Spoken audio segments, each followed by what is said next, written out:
Ready? Hello and welcome to RPG Research. Let me say that again. Hello and welcome to RPG Research. We're off to a little bit of a late start this morning because it is morning. We will be moving at some point here we're going to move the GM training sessions probably to Sunday later in the day, so they're not quite so bloody early in the morning for those of us that are not morning people. Thinking something like 11 to 2 or something like that, or 10 to 1, something more. I'm not a morning person, but my cats choose to say otherwise. Yes, cats and kids, we'll do that. Dogs are a little more understanding than cats in that respect. Yeah. So today, for our GM training workshop, we have Game Master John, who's also the Vice President of RPG Research. He is, if I'm volunteer number 1 for RPG Research, and we're up to number 55 now. Woohoo! John is number 2. Take the con, number 2. And you are running today for your training. I am running for today an unnamed role-playing game. Don't want to give away the spoilers. Spoilers, Diane. Spoilers. But we are going to be set in, it is 2018. We don't want to make it 2019 because it's winter out. Winter is not coming. Winter is here. Winter is overstaying its welcome. The party is playing either college students or a college professor or the bus driver. They are on a school-sponsored outing. It is not a symposium or anything where they have direct rules. This is just a college outing that they pay for the transportation to get there. They do have a professor. And I don't think anybody actually took the professor, so everybody is broken away from the professor. The bus driver did go along to keep everybody safe, but they're really up to their own devices as they go to the Island of Man to a field trip or what? It's a kind of field trip. It's a college outing. Okay. It's not a field trip as in like we're going to the museum to learn something. This is just a holiday type event. Okay. Colleges do these things all the time. Yeah. We're at Arrow Down, which is a town on the shore that chronically has a fun fair there, so it should be a good time. Okay. Rocks Very Fall. cool.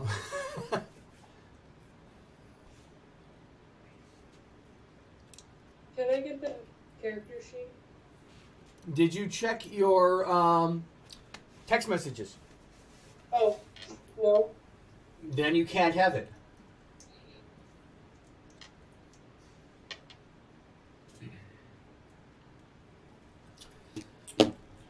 So let's do a quick intros around the table here. I'm John Welker. I will be the storyteller. My name is Daniel. I'll be playing the veterinary student. I'm still coming with the name and voice. My name is Shane Dean, and I'm a volunteer and GM trainee and cheerleader for RBGs. Go fun.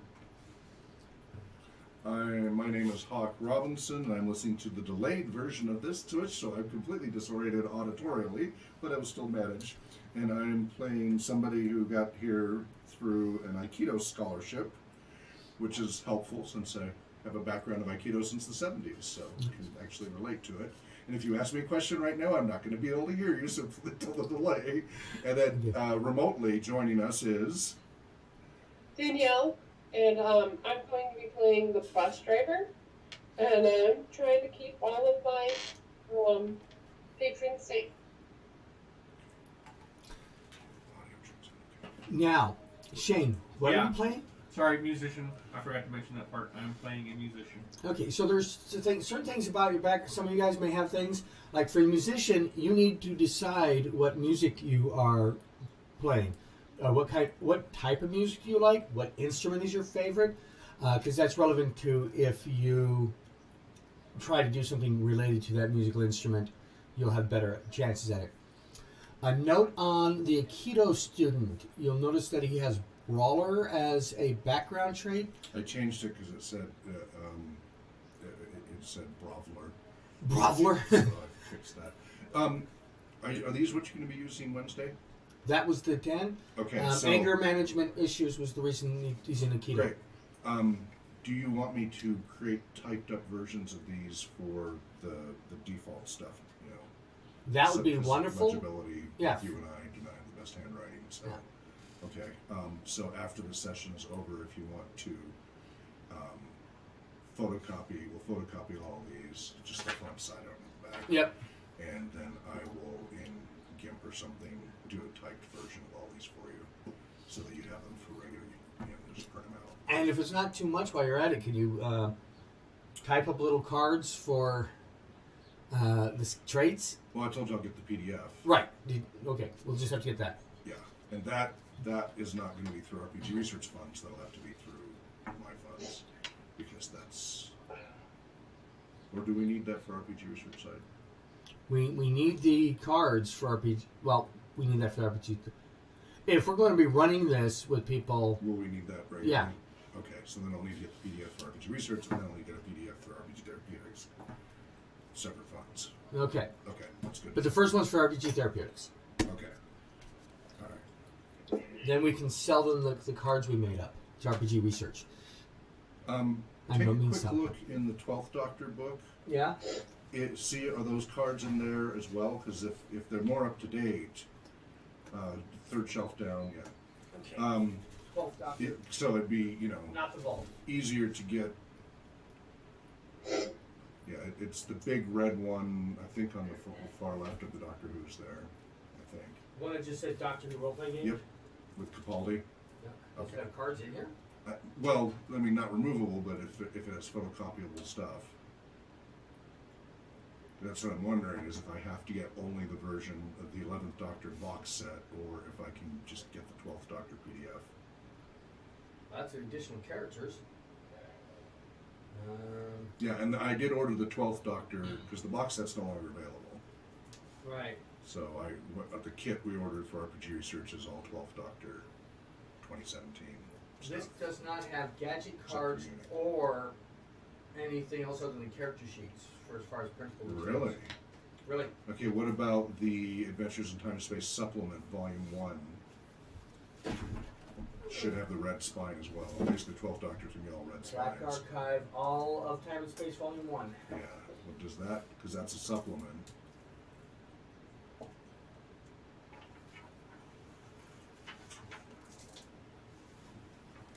See, 'cause I don't know where anything is yet, because I have not run this yet, so I don't know what's where. I need to No, get this all seems to up. be story ideas. Okay. All right. Well, you go ahead and start the game. I'm going to grab those books and start thumbing through to see if I can figure out. Because Well, yeah, otherwise, the it's- Game Master Companion may have something. yeah, I'll go through it. Let's let you focus on, and I will see if I can figure out where the heck they're hiding. All right.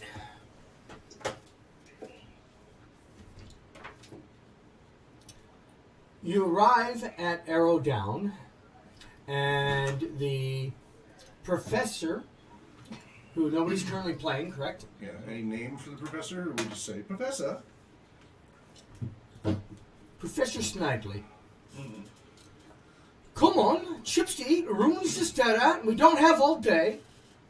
And he points out there, don't worry about me, I'm going to stay on the bus and eat my chips. The beach wraps around Arrow Down's eastern half. Being a quiet seaside town, you'd expect a fantastic beach, and Arrow Down certainly has one of those. It stretches along the town's eastern side, vanishing into a haze in the distance. Kilometers of white sand, punctuated by rocks. There's a small shack a little way down the beach, and to the north, the first wall of the town's harbor and the lifeboat station. In front of you is the beach. Behind you is the actual town, which consists of a fairground and some shops.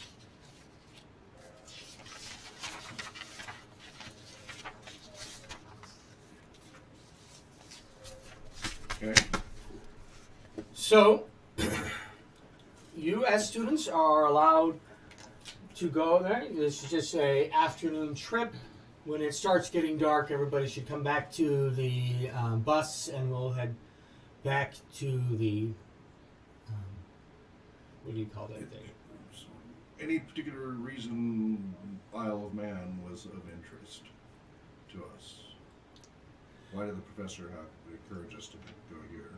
Well, there is an abbey, which is a historical site. Okay. He thought that would be of interest, but the main point of people wanting to come to this was because it has supposed to have a really cool fairgrounds.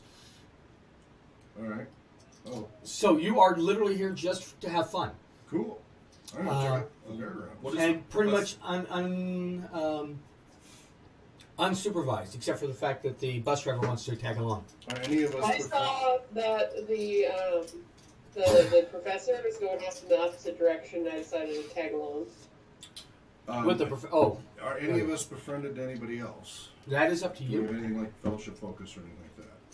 No, there is not a fellowship focus where there's a mechanical effect. Doesn't have to be mechanical, but Yeah, what is the professor's specialty? physics, theoretical physics. Okay. So I'm guessing you do the short straw to chaperone this event. then I'm gonna head off to the fair. All right, are you guys all sticking together?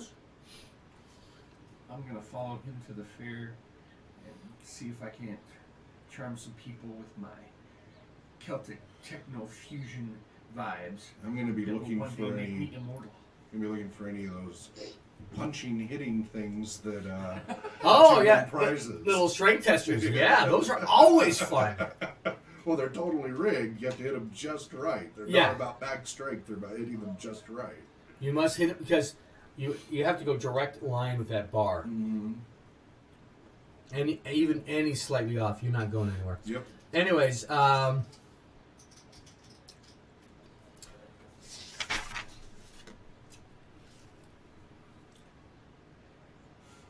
Montezuma's Circus of Delights is the resident fun fair that sits on the green overlooking the beach. The fair is obviously here all year round and is probably very popular in the height of summer. There are bumper cars, those spinning teacups that you sit in, a Ferris wheel, a ghost train, and a cyclone. Cyclone is that thing where you sit on the side and it spins around and you're forced up against the walls. And people somehow think that's fun. And then vomit. Yes. The circulatory vomitorium. Not All to be the confused with the actual British, not British, Roman entrance Roman- and exit of a Colosseum. Correct. Yes. as the people are vomited forth Yes. into. All right. All the rides are running, and there is none of the usual noise and cacophony that you'd expect for a fun fair. The rides hurtle at full speed, stopping to let people on and off. Only there's no one to be seen. No one's on the rides or operating them. What? What time is it? It's afternoon, Like what time in the afternoon? like 12:30, 1 o'clock. Oh. I'm looking around perplexed, but I'm looking for anything to do with punching or kicking. Give me an awareness roll. Alright. So you're going to roll 2 dice 6, add your awareness score to it, and that will let me know how well you are at spotting this. Remind me, is it a flat number or 3 more d6 that I add? It's a flat number. You add that number to whatever It's you not roll. a dice pool. Correct. Alright. 9. 9. Okay. You do see a punching machine. I Okay. guess. You've got a thing for you to put your pounds in Oh. for the coins, and then you win a prize. There is a display back there, But it's a machine. but it is a machine. Alright, well, I'll stick some pence into it. And Okay. I'll play some inspirational music to keep Um, it up. What instrument? What are you carrying around? Got a harp. Pull the harp. A harp? Yeah, it's about like this big. I've got a Celtic harp. You're not Yeah. going to ask me to actually play it, are you? Because I'm pretty breaker easy. connection. It's really easy to play a straight Well, harp. okay, play well. It's a nice little Celtic harp about this big. Katie Yeah. got it for my birthday. So that's actually something you can carry around. Is it an electric harp? Doesn't need to be. It doesn't need to be, but those are cool. The We'll only make them problem is that electric they're not really acoustics good when society. you don't have a speaker to plug them into. Be right back. Anyway, I'm gonna prepare to punch that machine. Go ahead and do Alright. the others. He's charging up. I basically decided that my musical style is going to be like a mixture of Clannad and dubstep. Okay. I don't know what one is, and the other one I'm a bit offended by. Oh, dubstep's like all the stuff the kids listen to, where they play a bunch of annoying music and all of a sudden the bass drops. So yeah, just basically the Scottish version of dubstep, I guess. Dubstep is electronica with Yeah, the lilt. EDM stuff. Alright. Now, so he's examining this punching game thing. It is coin operated, but there looks like there's a stand next to it where somebody would hand out a prize if you were to win. Okay. What rides did you say there were? There is the bumper cars. There are spinning teacups, a Ferris wheel, a ghost train. Now, you guys know what a ghost train is? No. Have you ever Like a been to haunted one? house type thing, Yeah, right? it's a haunted house with a train that takes you through it. Oh, okay. That sounds kind of cool. So I'm gonna kind of stand where I can watch all of the kids. However, if any of them go to get on the ghost train, I'm gonna use that as an excuse to get on there with them. Okay. Now, has anybody thought of names for their characters or genders? I left all the backstory stuff Yeah. off their characters. So, what do you? My name is Arthur. Atwa? Can you say that again? Arthur. Okay. Artur. Artur. Cool. Okay. Trying to access my Russian accent. I thought you were a Jamaican from Moscow. Jamaican who spent more time in Moscow. It's cold. And you.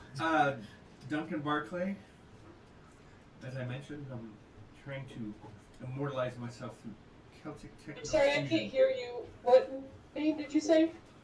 Duncan Barkley. Duncan Barkley. Yeah, you may have to make sure that's actually churned on.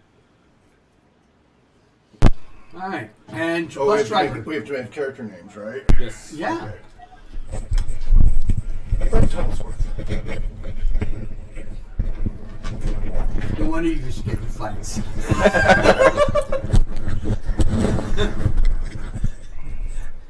Professor's madly improves. Is this mic working? Can you hear me? Yeah. Okay. It was more, I couldn't hear your tone, the tone you were in, because I'm still plugged up. Okay. Just be careful not to fiddle with it too much. Be better on your shirt. Okay. I can do that too. Okay, bus driver, what is your name? Shannon. So, for writing the character sheets, since I'm going to be making copies, can you use your Post-its and then like you can stick them where you need to? Yeah, great, perfect. Okay. Thank you. So, have you guys decided to go to the ghost train? I'm not interested in the ghost train. Okay. I wanted to actually go to the Ferris wheel, and I'm watching it. Like, I'm trying to figure out how is it running, because there's no passengers and there's no one running it. Okay. So give me an ingenuity and I think it's best if I have characters myself always spot my choices.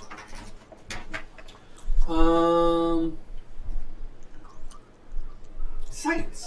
Ingenuity and science roll. Oh, that's pretty. Okay, so do I add ingenuity to science? Yeah, you take your ingenuity, add that number to where you have your science, roll 2 6-sided dice, add all those numbers together, and tell me how successful you are. So ingenuity plus science. Mm-hmm. She probably shouldn't be wearing that mic because I can hear you chewing your gum. It is very sensitive. She can hear your heartbeat. Oh. 17. All right. What do you think? There must be some sort of timer, maybe animatronics, because you see the box there where the person stands, and every once in a while the hand does grip like itself and pulls like there should be somebody there, and then the thing comes to a stop and it sits there and sways a little bit, and then after a while it moves up, and then another one, and then another one, and it it looks like it's being operated normally, except there's nobody there. Okay, you said that has a The squeeze grip, yeah. Squeeze grip. I want to really focus in on that squeeze grip and see if I can identify anything mechanical that's causing it to do that. I'm basically trying to see the animatronic gears that's causing it to squeeze to go Okay. off. So while you're examining that, what are you doing? I'm giving Hawk theme music. Or, I'm sorry. What was... Brad Tuttlesworth. I'm giving Brad theme music to... To do his punch? Give him pumped... Like Rocky on the harp. No, like something you would hear on... 007. like a Viking show, the theme music. All right, I'm warming up. Now, Getting centered. are you going to power through this kick? Punch, right? Yeah, through this punch? Yeah. Or are you... Oh, yeah. Oh, yeah, okay. So I need you... There's a part of me that's hoping I break the machine by accident. You're a bruiser! All right. Said I had anger management issues, right? Yep. Okay. I'm not angry. No, you're not angry. I'm just enthusiastic. That's why you're in Aikido, to focus those efforts. So you stop street fighting. Mm-hmm. So, strength and fighting. Now, since you're using your Aikido techniques and not just straight punch. Are you using your Aikido? Well, the Aikido's all defensive, so you really can't use that. Oh, that's not true. There are a few strikes. They're very basic. The philosophy is defensive. Right. There are a few basic strikes. So if you're using an Aikido strike, Yes. then you can use your +2 for the... Great. Yeah. So 4 strength, 4 fighting, +2, so that's +10. 17. 17. You don't break it, Okay. but you did slam it real hard, and the lights go... And it goes right up almost to... No! No! It's just right... Like, Now the frustration's kicking in. Well, there goes your 2 points in Aikido. you gonna try again? Oh, yeah. I play that bit from the Price is Right when they don't win the prize. You know, the da-da, da-da. Does that work as inspiration? Yeah! Oh. 18. Okay. It's like... so close! How many hits do I get per coin? Well, you only get 1 hit per coin, so Okay. you have to pay for each I'm one. Las Vegas slot machine. Yeah. Wow, 13. Okay, this time you're like... Because you I'm too hit it from the psyched and less side. focused. Come on. Wrong way. All right. So, bus driver, what are you doing?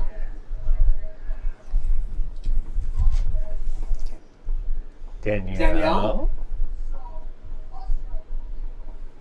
Did we lose Danielle? No, I'm talking with the mic off. I didn't think you guys wanted to hear me blow my nose. Sorry. I am trying to keep all of the kids in sight and kind of inching towards the haunted ride. Okay, so you notice that the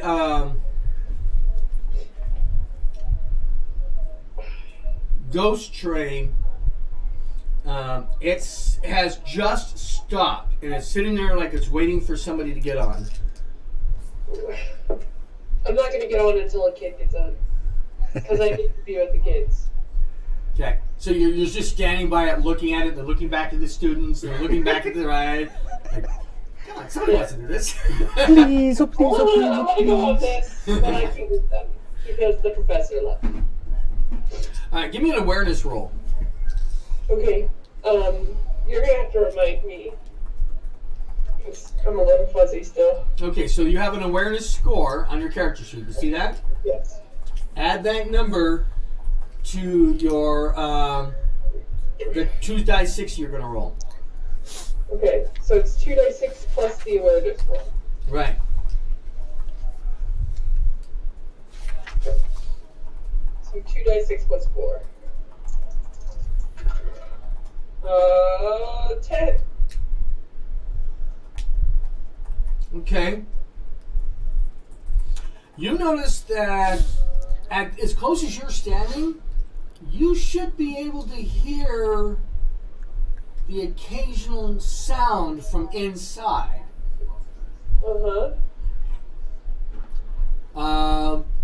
You know, the roars or the clank, clank, clank, clanks and things like that.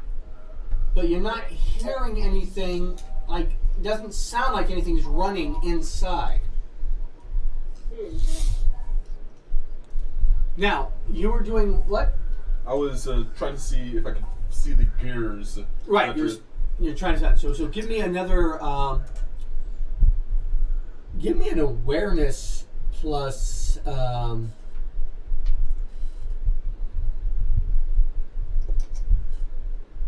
Science.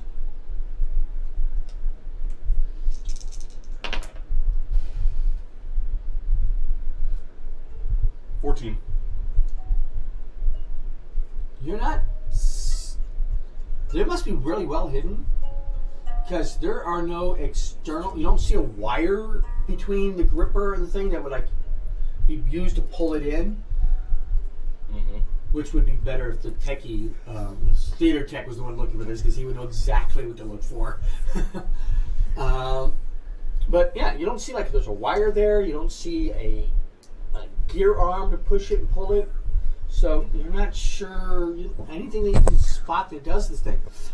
Since you are playing your instrument, why don't you give me a presence plus craft roll to see how well you do? As he presents the instrument to you. Okay. And he ignores you skillfully. So, so I roll 2 dice plus those 2 together? Yes. Okay. So 15. All right. So you're doing really good on that. You kind of wish you had an audience because this song deserves one.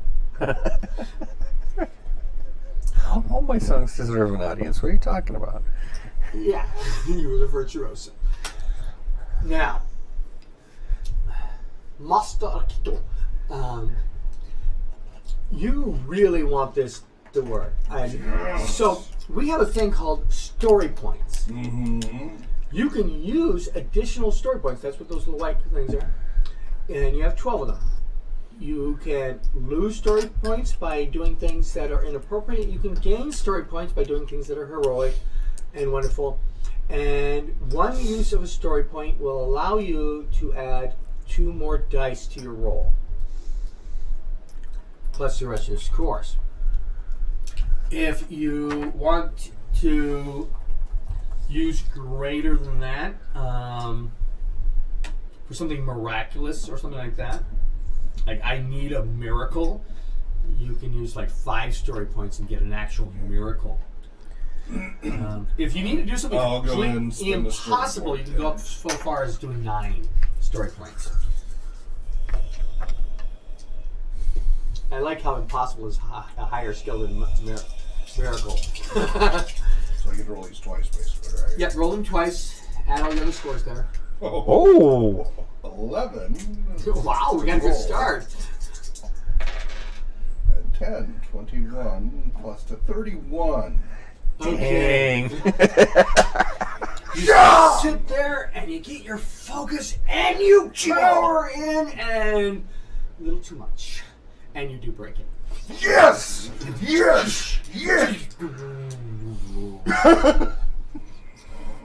Oops. Am I? Do I notice And this? Oh, you can't help but notice this. Bus driver, you notice. Yes! Oops. Now, give me an awareness check for yourself. Okay.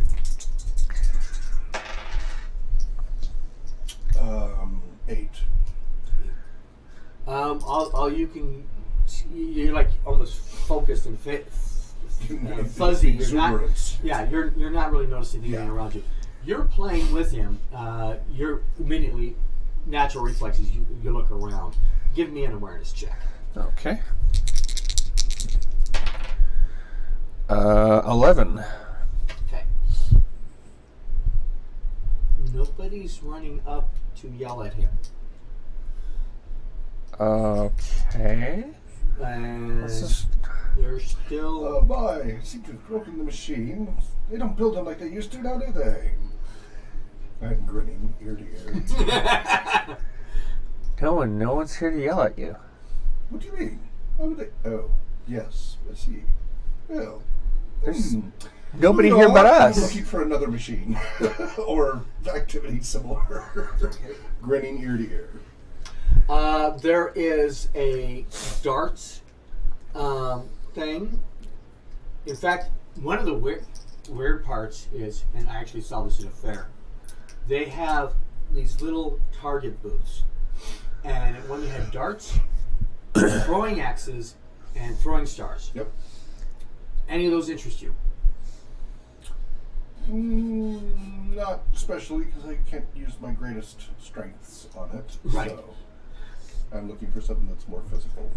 Okay. And what are you doing? Still looking at the Ferris wheel? Well, how much does it cost to ride the Ferris wheel? Well, normally you would give somebody your tickets, or you would pay the guy there, but there's nobody standing there. Okay. Is there a gate that he would have to open?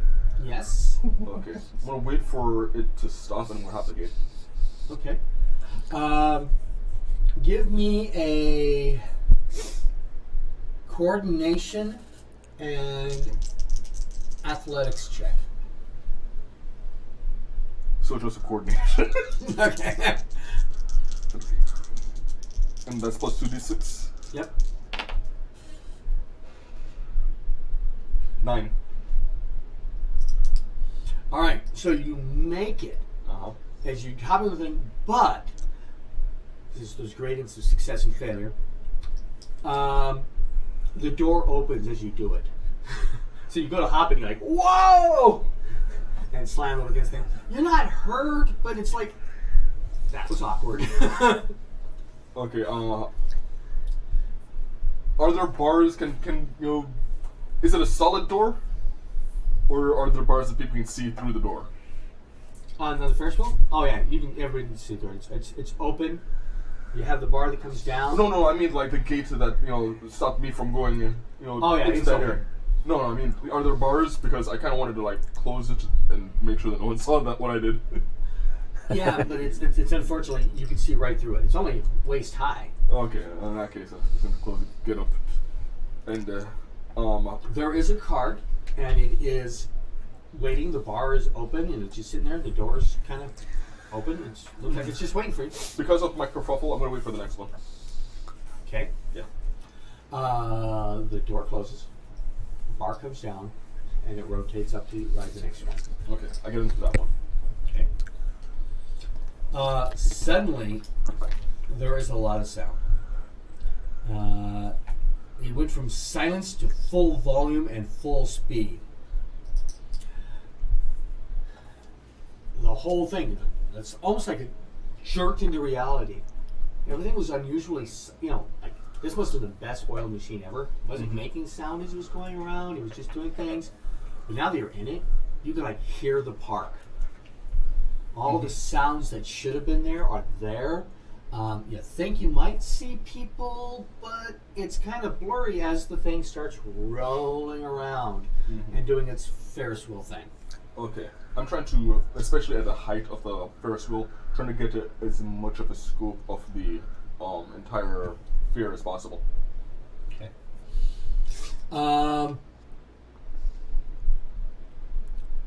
Seems almost kind of localized to you as far as the sound is. You look down, you can see him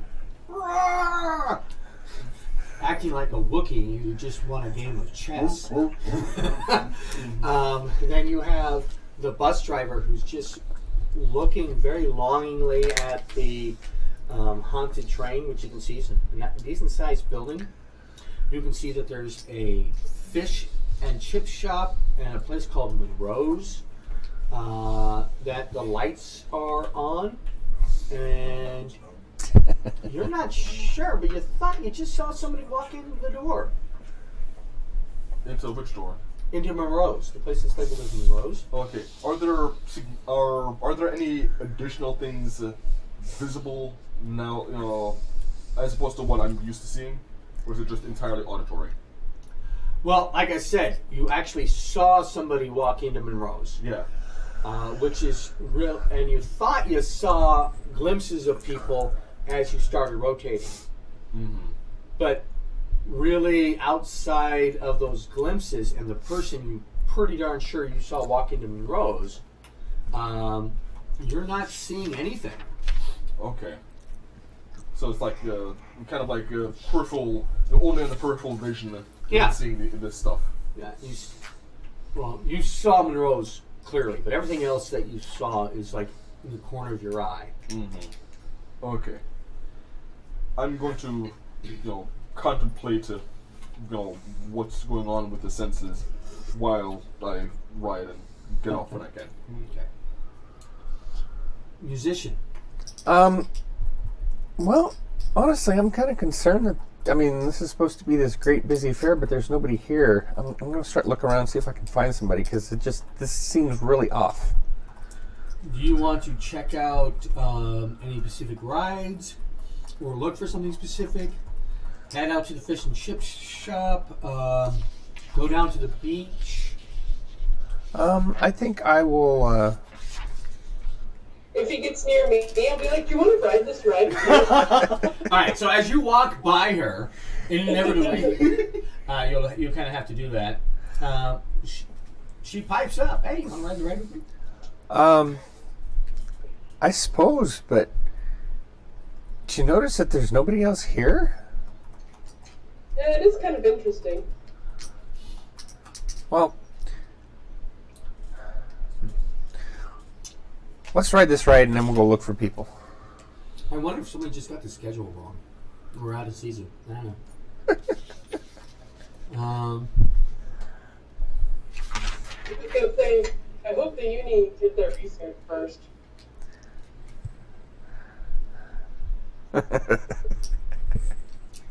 So when you get on to the ghost train, as you guys set yourselves in and the thing automatically comes down and locks in place, you hear a voice.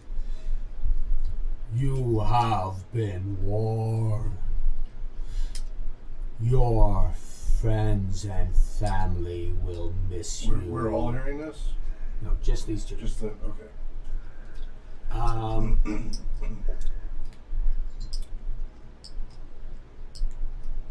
Give me an awareness roll, because you may have heard some of the other sounds pop up. Me too. Nope, you're hearing sounds.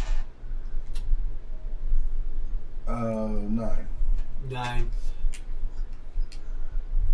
You might have heard some music coming over in the direction of the Ferris wheel, but then it was gone. So you hear the full sound of the voice and the ricketing and the like a calliope playing, but off tune. And this is a particularly rickety and unsettling example of the genre. As you ride through all the animatronics that pop out at you, these plastic automatons, vampires, werewolves, torture victims, the Grim Reaper, and ghosts. Whenever That's where everybody went. They were just waiting to come out and go boo. Yeah. you're outside of the ride, did you join them? Oh, no, sorry. Sorry. I'm still waking up. Sorry.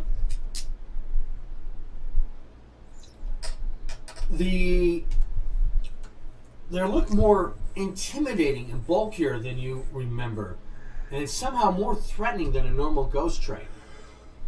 Almost, like when you see an automaton, you get the face, and he's like, rah, and it's kind of stiff. These have just a slight bit more life in their expressions. Maybe it's just the lighting.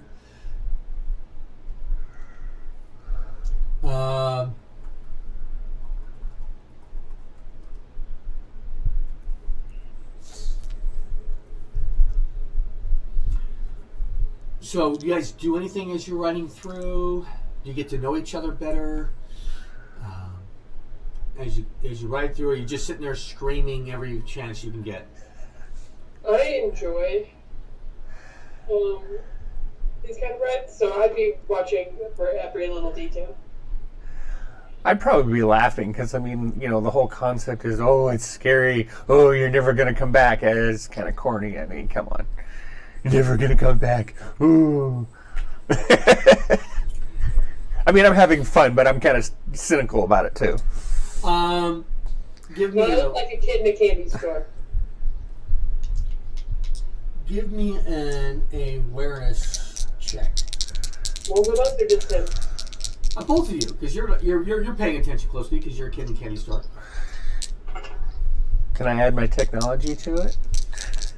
I'll let you to add your technology to it. Okay, sweet. Oh, God. 2, 6, total of 7.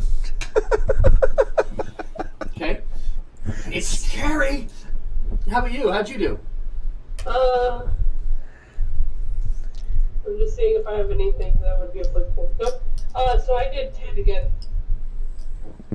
10? Yep. All right. The closest to noticing anything was that the werewolf got awfully close. you know, nothing ever goes over the edges of a ghost train ride. They come up to the sides of it, but they don't actually overlap at all.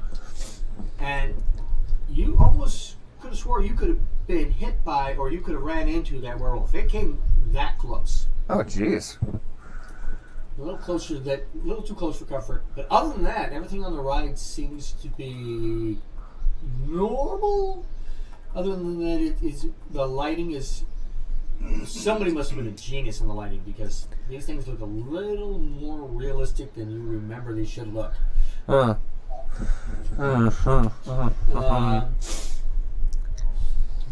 have all the normal sounds, clinks and the clanks and all that stuff, and he's come trudging out, and in front of you there is a wall of fire that you are coming towards.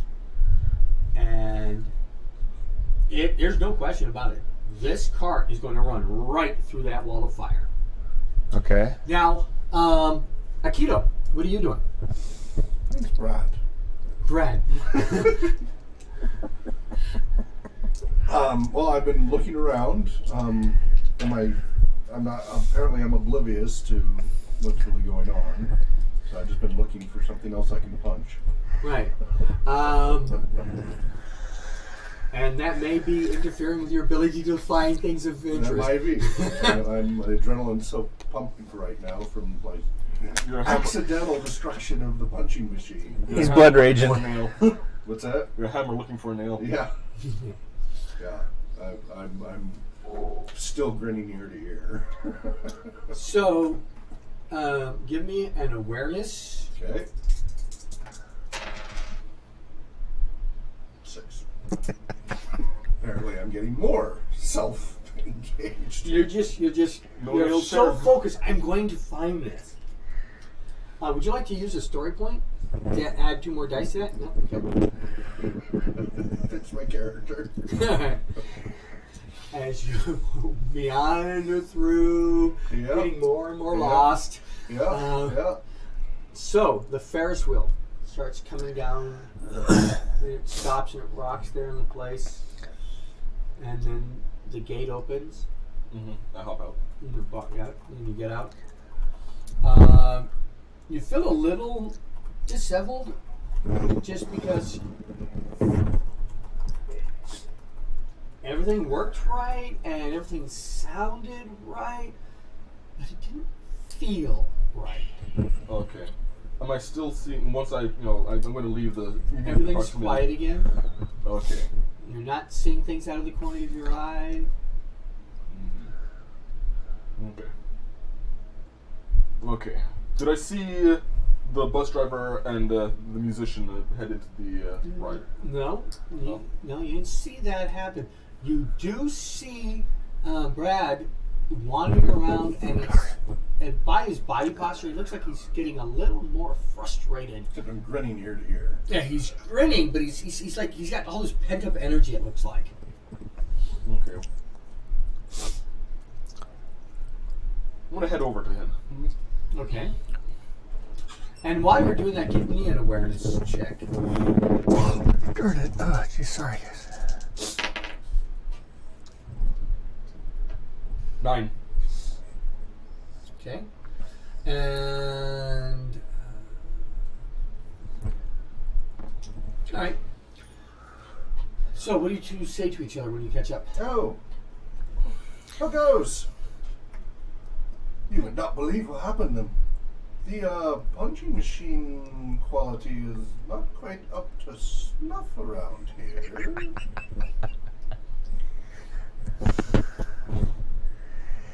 What did you do?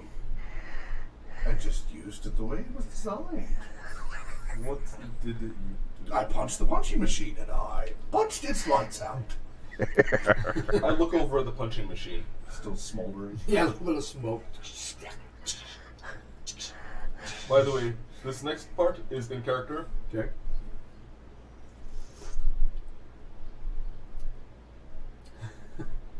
What? You know better than that. It was an accident. You're a bit exuberant, aren't you? That's the nicest version I've heard of that for that adjective from me in my life. Yes, I'll take exuberant. Yeah, well, that is besides the point. There are some weird things happening in this. More weird than there is no one here. Oh, that's right. That does seem a little odd. Do you know where our friends went? Oh, he was with me. Where'd he go? He was playing some great theme music and such on his harp. No. I checked because I saw the bus driver at the I didn't haunted even notice you leaving. by the ghost train. Well, you were blood raging. What do you want? Yeah. Okay, I think we need to. I saw the Can you bus. hand me your a pad? That blue one right there. Or we give you a little. Yeah. This one right here will do. I saw the Oh, bus. no, you get yelled at. Yeah. I saw the bus driver over by the ghost train. I think he may have finally got up the nerve to. She. I don't know. Which is it? What did you pick, Danielle? A female? Okay. She. And it is kind of a... Shannon. You go either way on that. Yeah. I did see her standing over by the ghost train. Maybe she finally worked up the nerve to hop on. Let's go meet up with her. But there are very weird things happening. I don't care. You should. Why? What is that about it to me? There are things here that you are not seeing. I do a full, slow, kind of 360 degrees, looking around very slowly in a complete circle. Alright. As you're like going, there are lots of things I'm not seeing. Other than no people. Or the regular sounds that you would be hearing. Like, you see the rides are running, but you don't hear them running. I did not see any animatronics working the lever for the Ferris wheel. Yet, when I was on the Ferris wheel, things started coming into my senses. Maybe they just have sensors that sense when people walk up and it stops them once you get on. No. No? No. No. What do you mean? Things were on my periphery. Oh. Things I mean, you were seeing things, kind of back away warily. Are you going to share? I haven't had any recently. Had any what? I back away another step. No, quite concerned.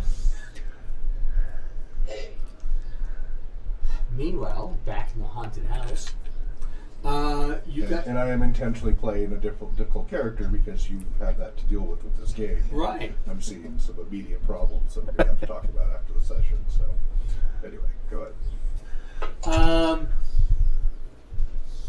So, in the haunted house, you guys are barreling towards the wall of fire. And yes, the train seems to have sped up. What are you doing? Plus, I'm biting my tongue. I'm telling all the spoilers. Not having read it, Well, I was knowing this oblivious. episode. Oh, you've seen this episode? Oh, yes. The I've seen werewolf every got rough. episode. Are we going fast enough that, I mean, is this going to be problematic? Are we going to go through the wall fairly quickly? Or is this, I mean, how thick of a wall of flame are we talking here? It's kind of hard to tell from your level. I mean, you can't even see what's on the other side of the wall. Crematorium incinerator. That's not good. Well, okay, did I notice the werewolf, or was that just him? No, you both noticed it. Okay, well then I'm gonna look at it a little wearily. At the werewolf, the wall of fire or the werewolf? Wall of fire? Okay. The wall of fire. Wall of fire. It's getting closer. Give me an awareness check for both of you. That's better. 10. 13. 13. Okay, good. Yeah, this is going to be problematic. There's nothing on this other side of that wall of fire. It is a dead end, and you can almost feel the heat. What Does do it you do? look like the tracks break off and go a different direction in front of us? No, they look like they run right through the fire. Is there an obvious trap door? Nope. I think we need to bail. This does not look safe. So you're going to attempt to pull up the bar? Yeah. Okay. Yeah. You're both going to do it together? Yes. Yep. All right, I'm going to have one of you roll, but they get a +2 for the other person's helping. Okay. So I want a strength plus athletics roll with a +2 for the other person helping. Whoever wants to make that roll. Well, my strength is 3, my athletics is 1, so maybe you should do it. Okay, let me look. Roll for us, I mean. I'm trying to get the sheet up. It keeps going away on me for some reason. The phone's being lots of fun today. So it's strength. Oh, that's it. Okay. And what? Athletics. Okay. Does athletics add die or is it just +2? If you have a 2 in athletics, then it just adds 2 to it. So Okay. your strength, the number of the strength, plus the number of the athletics, plus whatever you roll on the die, plus the 2 that he added for helping. Okay, so 8 plus 4 equals 12. 12? 12. Okay. So as the bar is just starting to come up, and it's got it, you hit the flames, and they go out instantly, like somebody just shut off a valve. And the door behind it, which you couldn't see before, Nicely done. pops open, and you roll through into the outside. You come around back to the front. Do I see them come out? You guys are a little bit far away. Okay. What would you two like to do? You study the judo, right? Aikido. Okay. Close cousin. You look like you need to work off some energy. How about I used know what you mean. I used to spar a bit when I was younger. There's a boxing ring not too far from here. Maybe we go a few rounds. Oh, jeez. All right. I lead him to the boxing ring. Okay. I have him go in first.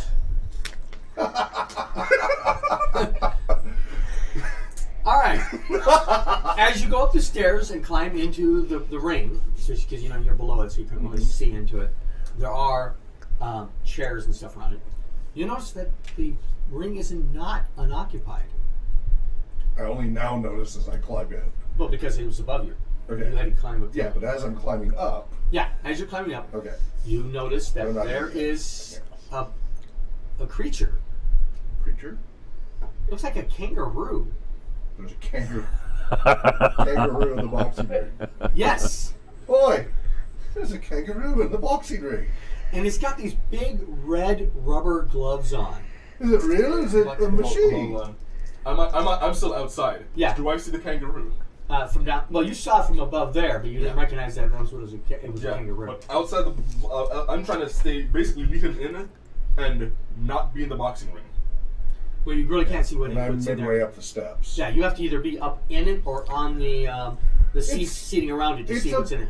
I switch into an intentionally mocking Australian. Oi, it's a reel with red boxing gloves, mate. I don't know what you're talking about. I don't see anything. It's right in here. You can come up here and take a look at it, mate. I back off a bit, away from the boxing ring to see if basically you get a Where wider view. are you going? What are you doing?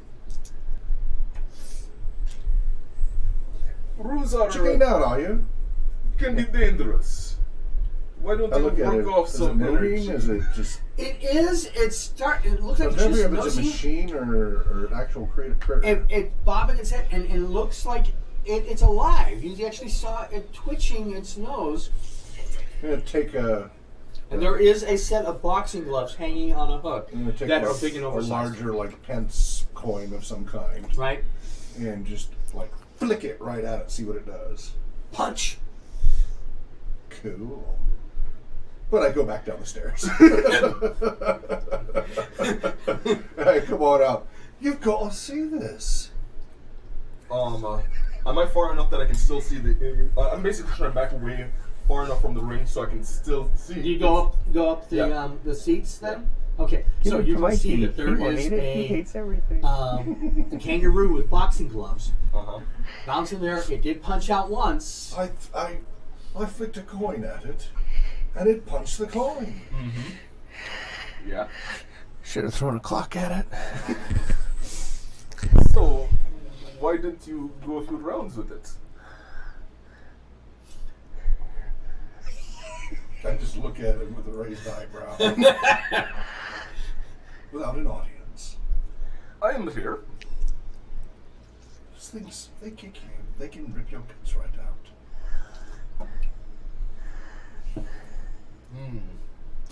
At least that's what I've heard. Wait a minute. Did you know that was there? I said You said you wanted to fight. Did you go a few rounds? I never said fighting. Yes, you did. No. You said you wanted to go a few rounds. A few rounds of mental sparring. I am trying to get you to see certain things. I don't need a ring to spar with you, you know. Did you see the rule before you got into the ring? Yes, I was about halfway up the steps. Did we see the rule approaching the ring? No, you really wouldn't until you started going up the stairs, or unless you went on the outside where the seating is. You wouldn't have seen the room until you got there. You saw it. You couldn't identify what it was from the top of the Ferris wheel. Okay. Doggone. Because I thought that, the impression I was getting is that, only until you get into certain areas do you actually start perceiving certain things. That's what I'm trying to get him to understand. Well, how are you going to get him to understand that without explaining it to him? Come with me. I just look at him warily and step back again. Why?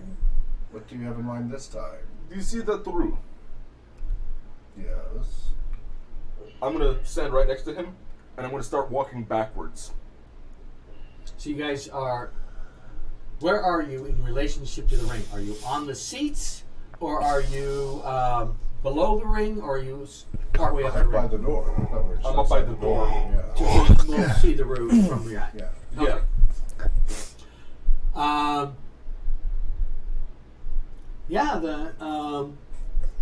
It looks to be like a live kangaroo, and it's spotted you, of course. Mm-hmm. Somebody threw something at it, and it's hopping towards you. Mm-hmm. In the ring still, or? Yeah, it's still in the ring, but it's coming closer towards the door that you guys would enter the ring from. Mm-hmm. I'm trying. Is there any place where I can, see into the ring without being in the stands? You can see in the ring from the ring or the stands. In fact, this is the thing you'll notice, that the ring has got little wall sections around it, presumably to keep the roux in, as opposed to having a regular just the ropes. Okay. And you can't see through those walls. Not really, but you can see. Once you're in the stands, you can easily see over them and see all the action. Okay.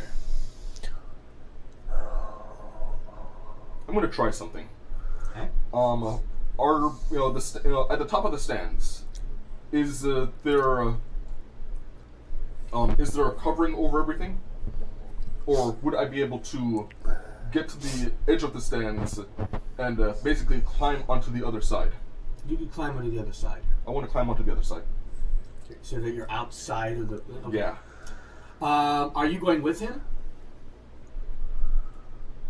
I'll follow at a distance. So you follow the distance, you're going up the About stands? 10 feet behind, yeah. Alright.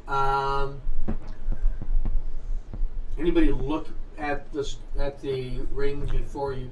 I'm basically testing, before, hop on the other side, check again. I'm specifically looking for that rue. Okay. The rue is, when you get over to the side, you don't see anything going on in the ring. I'm going to hop back over and check to see if I can see the rue again. The rue is there. You see that rue? You see the rue? Can I see it from down here? Yeah. Okay. Well, no. If you're in the stands, yeah, but yeah, you can see it from the stands. Anywhere in the stands, you can see the rue.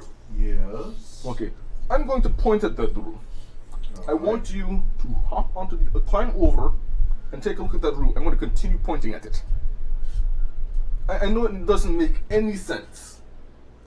And is he in the ring or right at the edge of the ring? He was coming towards the ring, but as soon as you guys left, he stopped trying to. No. I'm pointing at. Oh, he's okay. So here's the ring, and we have the stadium around it, and he's at the top of the stadium. Oh, he went way up. Yeah, he went up to the top. Okay. It's not that high up because Right. it's just a box fair. ring. Yeah. Yeah. Okay. Yeah. And I'm safely, climbing over. I'm pointing at the rue. Go on.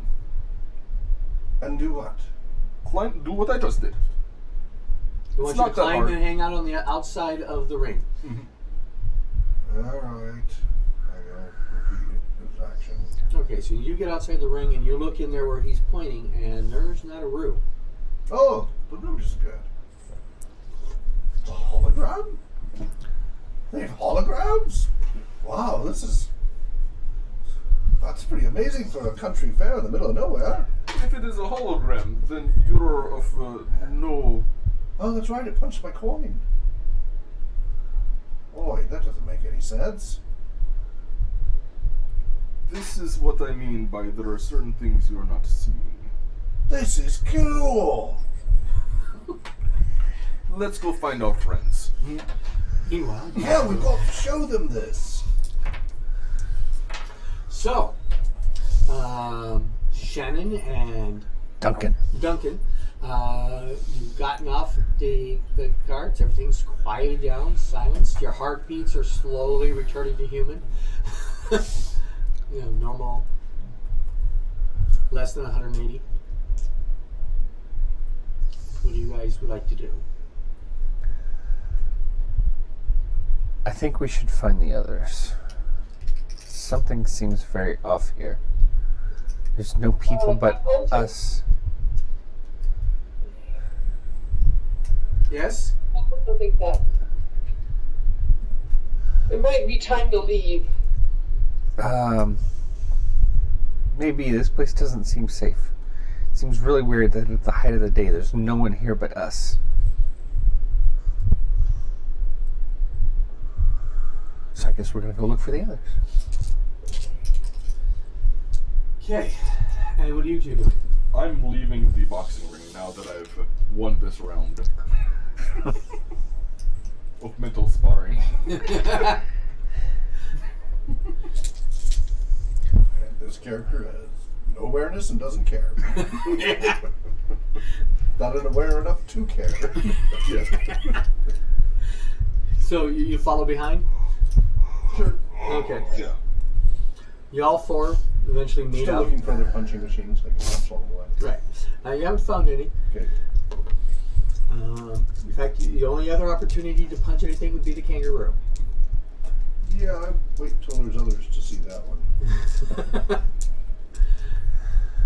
And you guys, actually, everybody finds each other just outside of Monroe's. Okay. I think it's time to leave. We should go find the professor. Oh, fish and chips. In the center of the waterfront, between two closed amusement arcades and a deserted fish and chip shop, is Monroe's, a grand old building that looks like a hotel, restaurant, and bar. Inside, the walls are covered with black and white photos. You can see this through the window. Movie stars that continue up the grand staircase. Music echoes from the bar, and the smells of cooking drift from the kitchen. Get the just said that she wants to go. Leave. Well, it sounds like there's people in here. Maybe we can find out what the heck's going on. I'm going to go trumpet into the food place. Okay. I'll follow behind you. Yeah. And What's your character's name again? Who? Yours? Who? When you say You who? yours, I I don't said have... huh. Okay. Yours. All right. Brad Tunnelsworth. Brad. so I got Brad, I thought we were leaving. Doug, Hoover, It says you. I keep going on in. Arturo, and Shannon. Alright. So has everybody gone in? Yeah. I've got it. Yeah. From the kitchen emerges a woman. This is the first sign of life you've seen in Arrow Down since you arrived. Kangaroo notwithstanding. Werewolf. She looks like to be a woman in her late 40s with a maternal air. Oh, welcome! There's another human being. I'm starting to think this is all just run by robots or something. I don't think these are robots. Anybody want to give me a awareness check? And if you have empathy, you could add +2 to that. Sure, I will.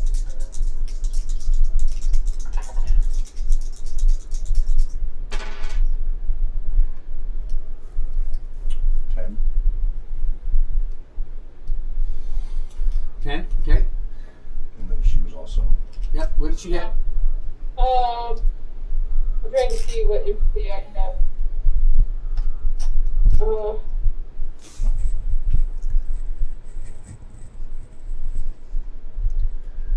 You're brave, empathic. You've got lucky, quick reflexes, sense of directions, and by the book.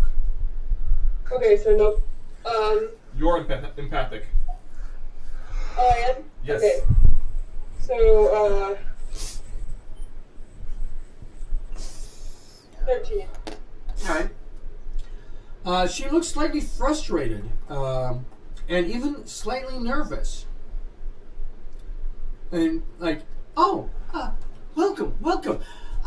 So, would you like a table? Yes.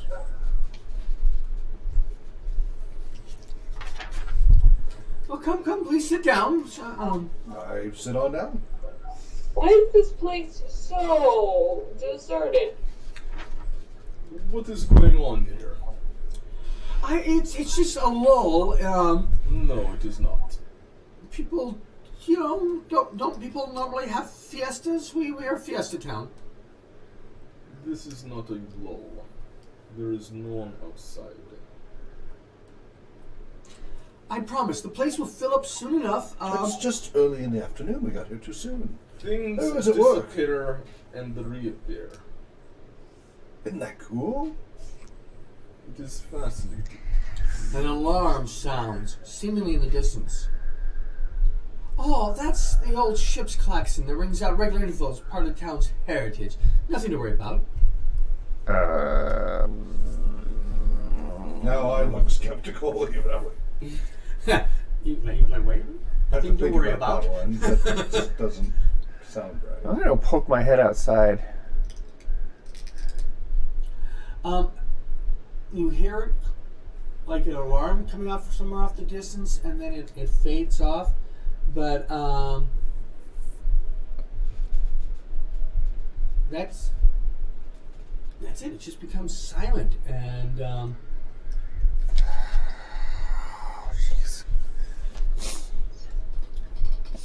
notice suddenly that Monroe's is bustling with people.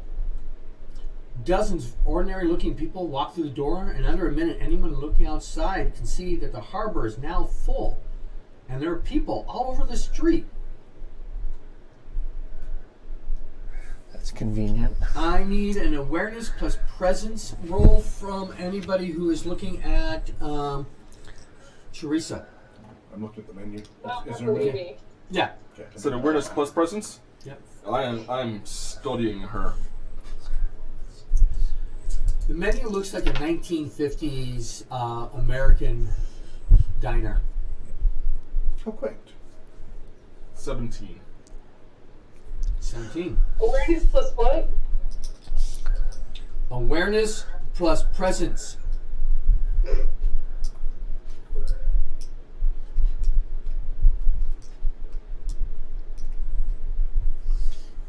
13. Can I use a story point to add 2 more d6 to this? No, No? you already succeeded. Okay. She seems desperate to find somebody in the crowd. Just keeps looking at all the people and going. And Maybe he is outside. Would you like us to go look out there? well, I suppose so, but Why don't we go? And I grab her arm and I start leaving her outside. Boy, she hasn't taken my order yet. Being pushy. yes, we should probably wait here. Nothing to worry about. We'll just. Nothing to worry about. Nothing to worry about. Let's see if there is outside. Who is already outside? I poked my head out. I was looking around Okay. when I heard the ship's alarm thing. You feel somebody, as you're looking at it, brush up against you and go outside. You see them now, and they have your wallet. Oh no, they don't. You don't get to touch my wallet. I'm selfish. I'm No, gonna they don't. pop this You person say- right in. I'm gonna pop this person right in the gob. Okay. So Initiative works this way. Everybody first has to declare their intent. okay, So your intent is you're going to pop him in the gob. that's right. What is your intent? You're walking up there. I'm trying to bringing the go. waitress outside. Right. So you're moving. Brad, what is your intent in this encounter? I'm reading the menu. Oblivious to what is happening. Because now I'm hungry from smelling food. Even your level of awareness realizes that this room is now crowded with people. Yep, okay. Okay. And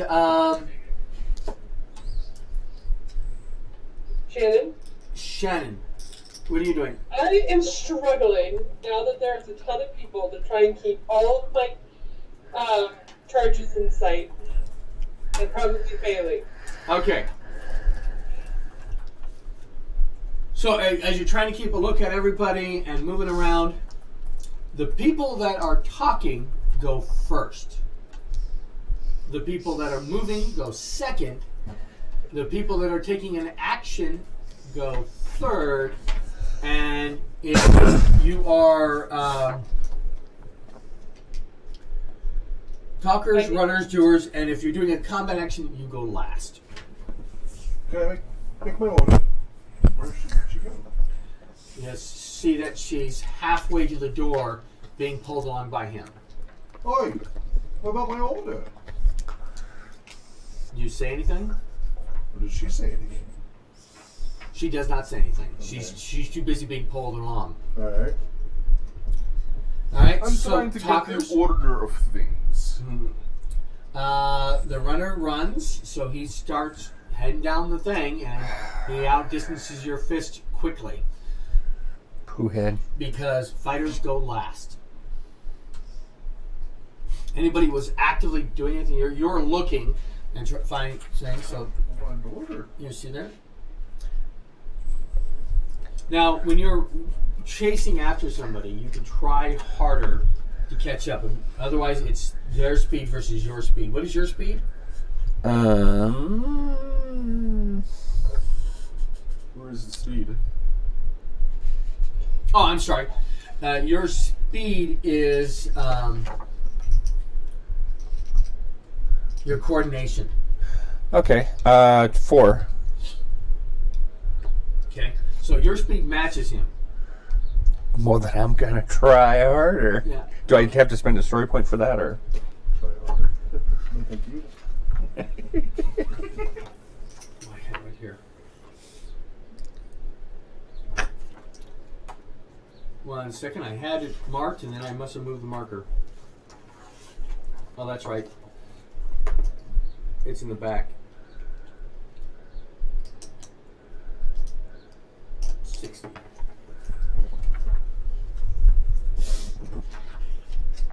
All right.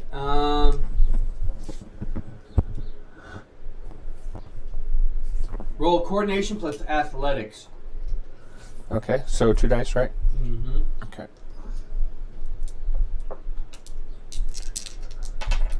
Oh, jeez. 7. Okay, so you're just not quite. I mean, you're keeping up, but you're not closing the gap as you're charging through towards the beach.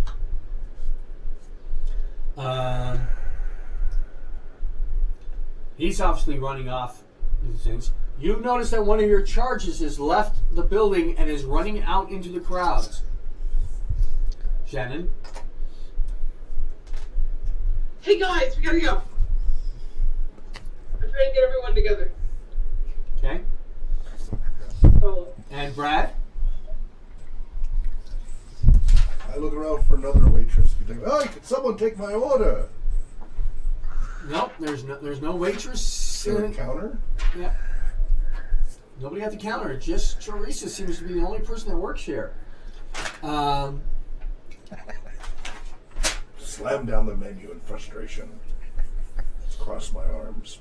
I'll try to get you in a moment. Excuse me. Let her go so she can get my order. What do you want? What do you want from me? I want the truth. Fine. I'm Teresa Monroe. And I used to work for Torchwood. And time's kind of slipping around here.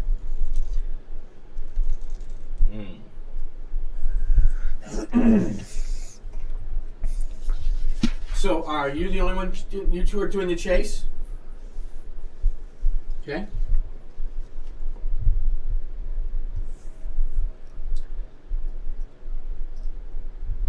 As you're going through,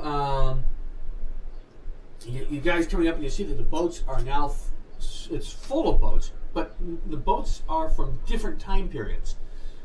There is a galleon out there. There is a warship from, the 50s or earlier. There's modern speedboats. It's crowded. And he's running from boat to boat.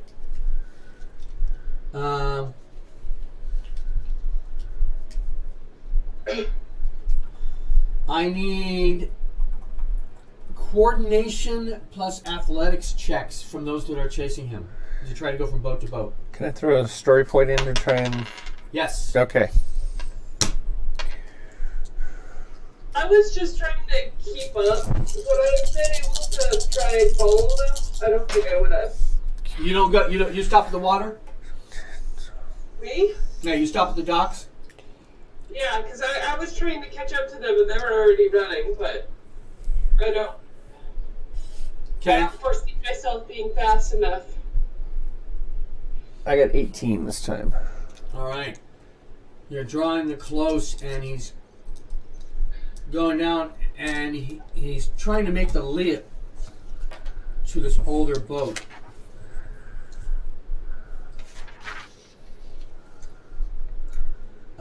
In fact, he looks like he's heading for a whaler that has the phrase Elizabeth on it.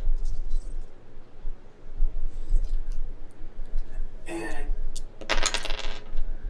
just as you're about to catch him, he falls into the water. Because he's just about to reach and he misses and comes crashing out of the water. What do you do? I guess I'm going to go after him.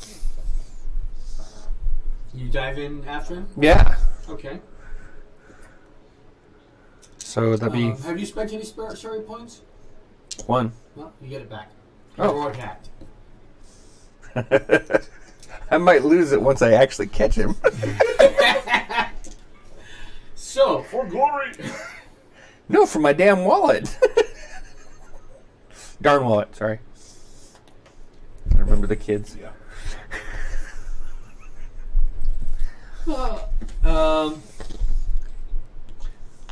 He turns and throws your wallet back at you.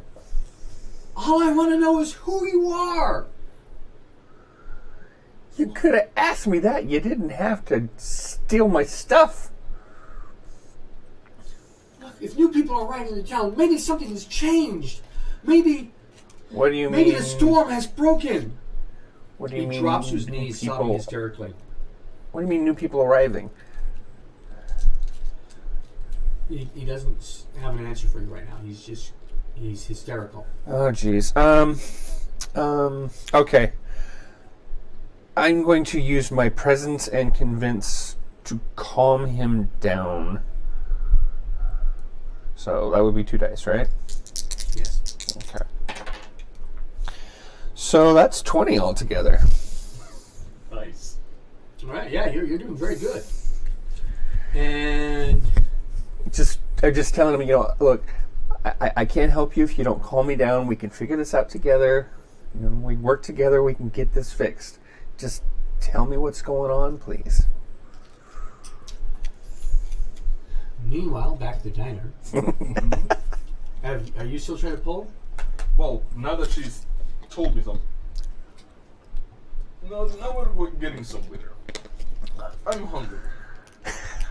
I head back to the table and sit down. A man with a bowler hat and a handlebar mustache and a monocle puts his hand on your shoulder and says, "Excuse me, good I shot." almost hit him. Whoa! Hey, get your hand off me. No offense, no offense at all, Mr. Sir.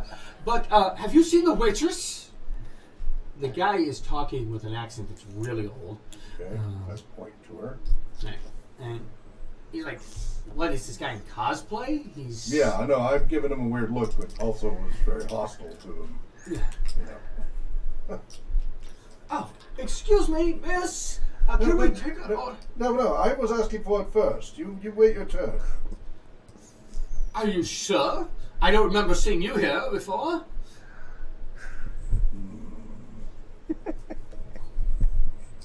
So, as I said, ma'am. No, over here. Come on, take our orders. The gentleman that you're with, do you guys catch up? I mean, Shannon, do you approach now that everything's calmed down? Yes.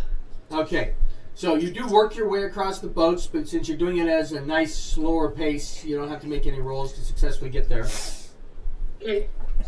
And I'm a deckhand on the Elizabeth.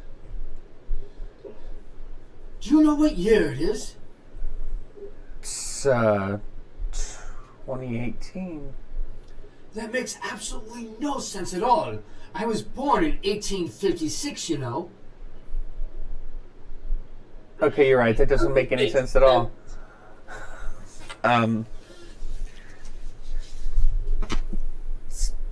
What is this, like a Brigadoon kind of place?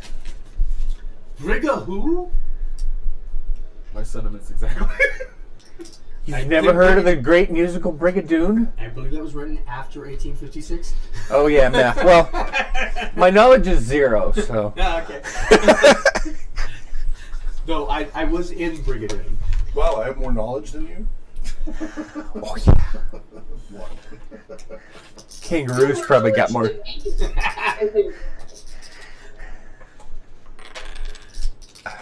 Remember, just because you have knowledge. No, well, you have standard knowledge, right? Okay, I was like, I have a 0. All right. You still are aware of things like shoes and how computers work and things like that. So basically, Brigadoon was a story about this island. It's like every 100 years it would come back for a little bit, and then it would go away again. And people, the one person, he fell in love with somebody on the thing, and he was deciding, gee, do I go back to my life or do I stay with this person? And so is that what we're at here? Is this place like is it like open and close off, or what? I mean, you've been here since, you say you were born in 18 whatever. I mean, Yes. I'm not there, but boy, your character is sure taking this in stride. well, I'm trying to figure stuff out. I have no idea who this Brigga is, and no, we've just been stuck here like flies and tar paper, but all from different. The klaxon sounding again. It gets louder and louder until it's deafening. The deck of the ship beneath you starts to fade, and so does Jim. I reach out, try and grab him. Your hand passes through him, and the deck you're on, you notice like your foot is slipping through as the deck is dissolving. That goes for both of you. Jump on the next ship. All right. I need a coordination with athletic rolls.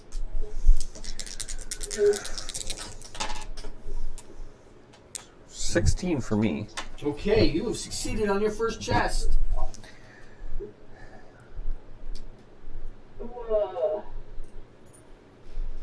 Athletics and what? I'm sorry. Coordination.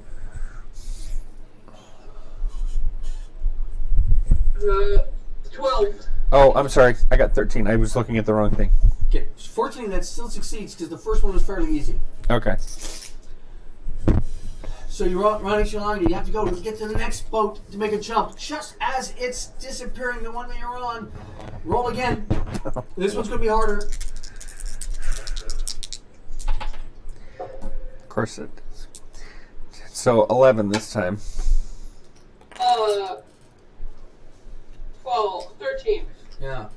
Vanishing bits of deck, swinging booms, tangling ropes and things seem to get in your way as you're making a cross. One last check. Ooh, nice. 17. All right. And what did you get? 12. 12. So you make it across, hit the boat that's just right next to the dock, and pop on. But unfortunately, you're a hair behind her, and the boat that you would have hit next disappeared, and you go straight into the water. Okay. Good thing you're already cold and wet, so it's not that much more of an inconvenience. Yeah.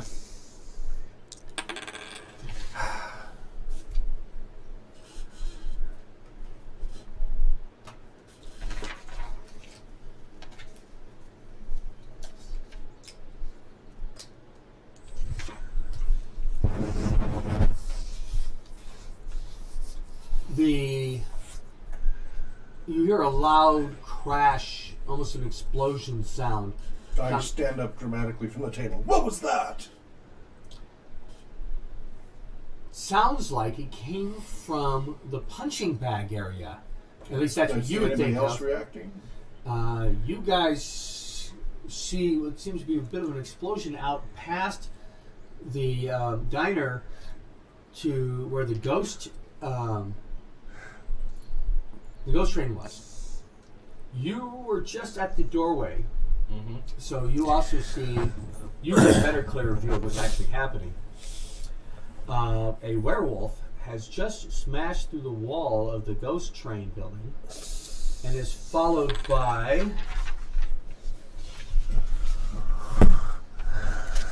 a ghost, a grim reaper, and a vampire.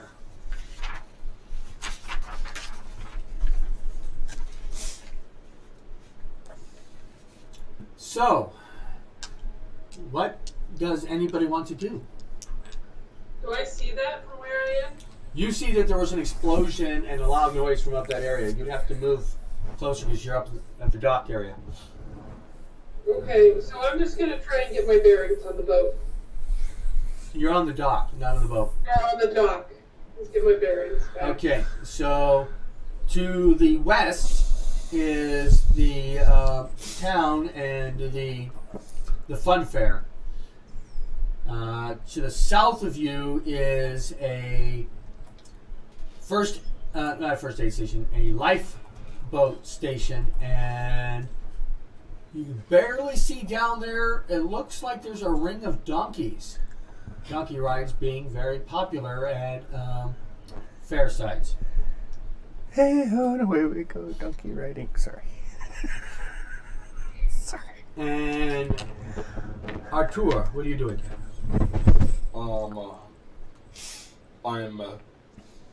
I'm guessing I'm by a window. Sure. I'm making myself away, pulling myself away from the window, hiding, and saying, monsters are coming. You're saying that to me? Yeah, and everyone else in the room. The whole room. What do you mean by monsters? Werewolves. Vampire. Cool, their costumes? No. Shall we wear? Okay, I'm gonna walk out the door and look in the direction he was pointing.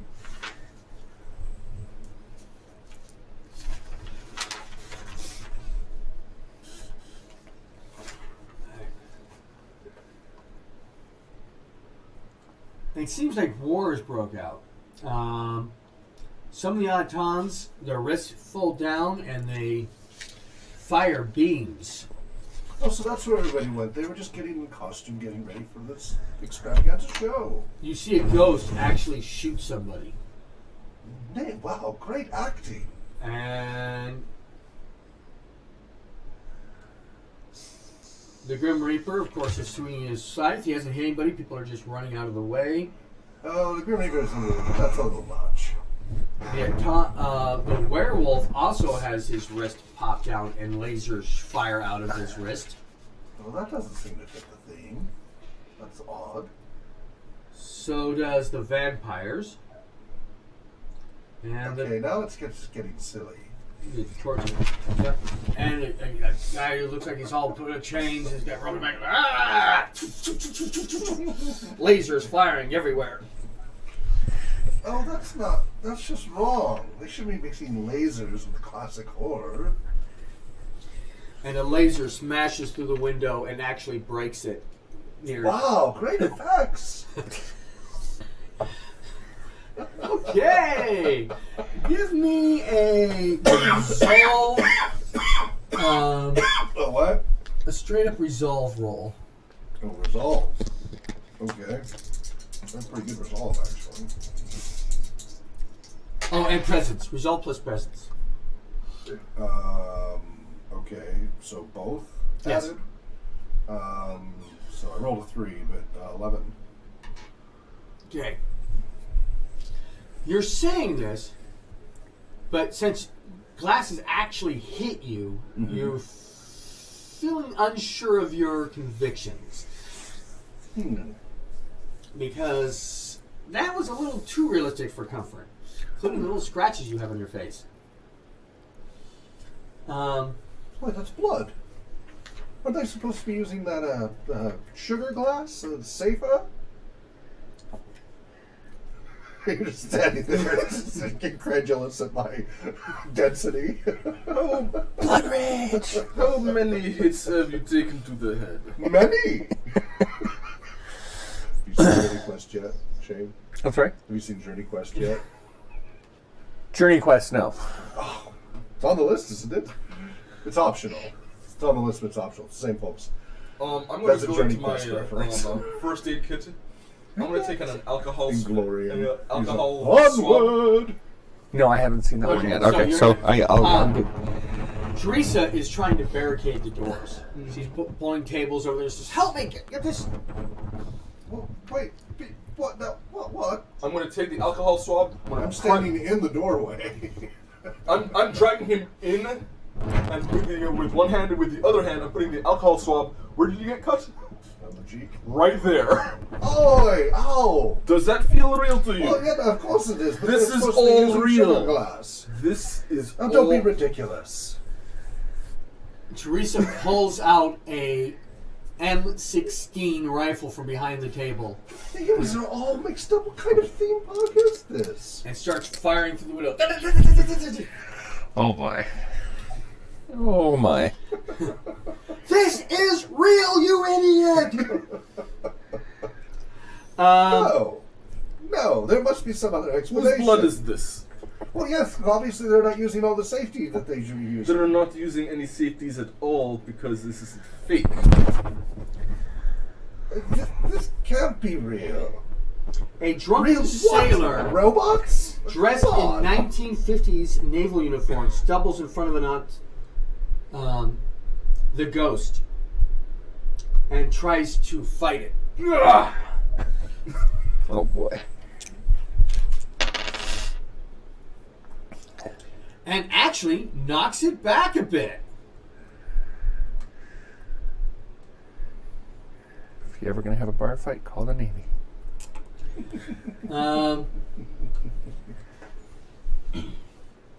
But doesn't seem to have done much damage. Oh. Well. Almost like he hit a robot. It's a fight simulator. Excellent! I go running up to go help the sailor. Okay. With a flying, leaping kick.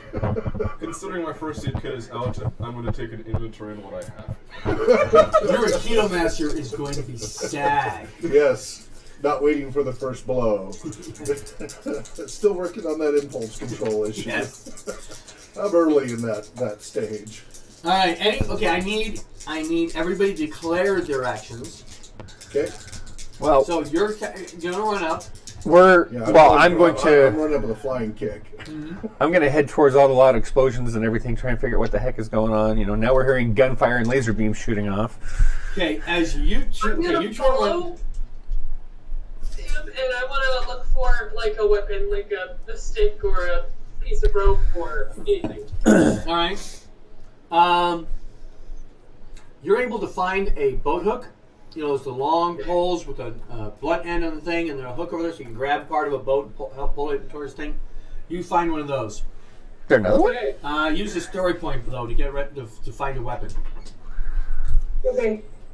And you are outside. I'm inside. You're inside. You're outside. But what are you doing inside?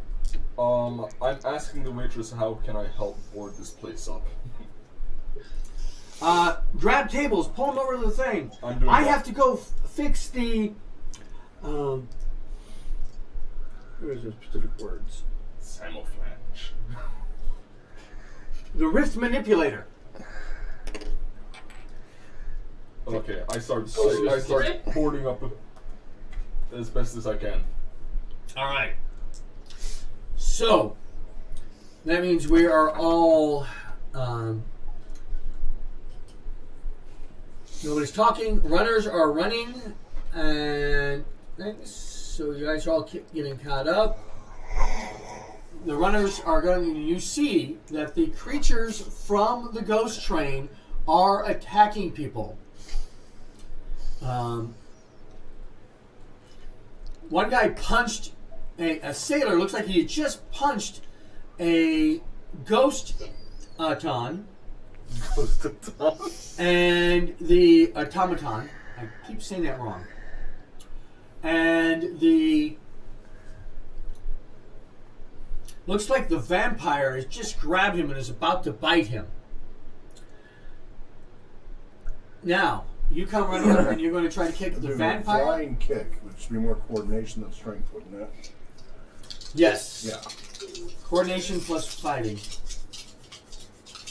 Plus my unarmed fighting bonus. So. Yeah, you can't use your Aikido bonus for this. Oh, I can't? Yeah, okay. But you get the unarmed fighting bonus gets it.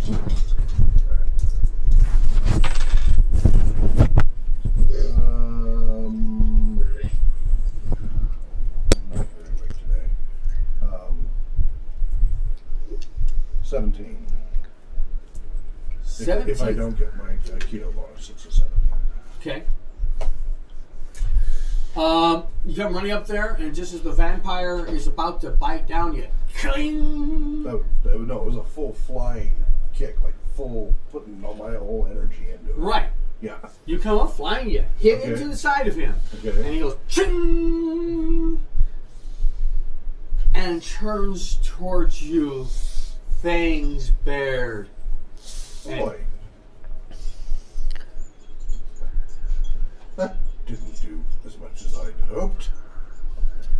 Grab In fact, a chair. you realize I hit something more solid than a actor in a costume. Okay, well, I guess they have to be padded to be able to take. No, solid. Like you just hit a piece of machinery. Yeah. Okay. I'm still impressed. Yeah. So I'm grabbing a chair. I'm assuming that that's meant to be a prop. Well, you're outside out and things. You have to go back. All right, to I'm your running to region. grab a chair. Okay, you're I don't running know back if to grab a me chair. in the process, but All right. have you watched these shows? There's always at least one, if not several people, who refuse to believe their eyes and are in complete denial the entire time. Absolutely. That's who I'm playing. Look, we're flying on a dragon. It's not real. It's awesome. And wow, how did they do it? But it can't be real. It's simulated in some way. The danger can be real, which makes it even more fun. Yeah, so that's what's going through my character's head. It's going to take an awful lot to believe it's not all. We're in an amusement park. It's the coolest amusement park ever. So, where you're boarding down, there is a rifle. Which, by the way, is not implausible because Utah, right? Right. It's got the themed Victorian park there where whole scenes are unfolding. It's supposed to be realistic and everything. We might do a field trip down there while he's doing it. That'd be awesome. I'm open to it.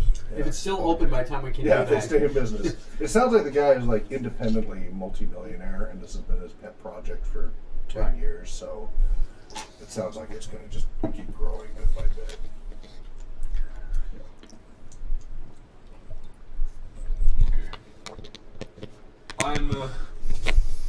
I'm trying to man the door, make sure that nothing unsavory gets through that door. I've got a chair, couched up in front of the door, but I'm watching to see who's trying to come through. If one of the people that I know or isn't a monster tries to get through that door, I'm going to try and let them in. But anything else, I'm barring that door.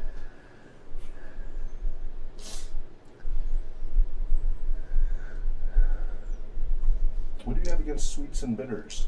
That you're only allowing savories. He's a snob. Cooking snob. I've never tried bitters in my beer before. I haven't either. Have we arrived upon the cacophony yet? Yes, you're approaching the cacophony. What would you like to do? Okay.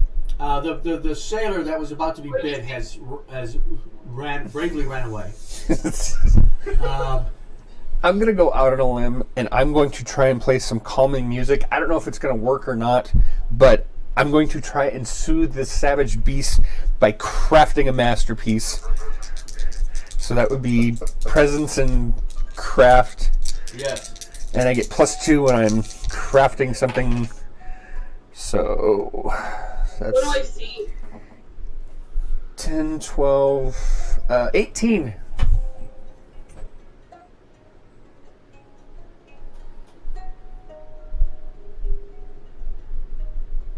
Just wait till I drop the bass line. Definitely needs tuning.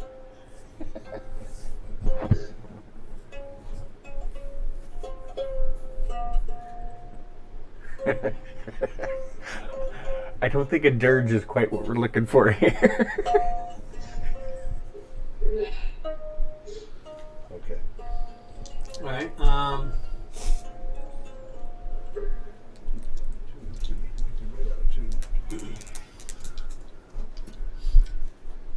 You and your spontaneity is, when you come up from falling on the ground from kicking this wall of a creature. Mm-hmm.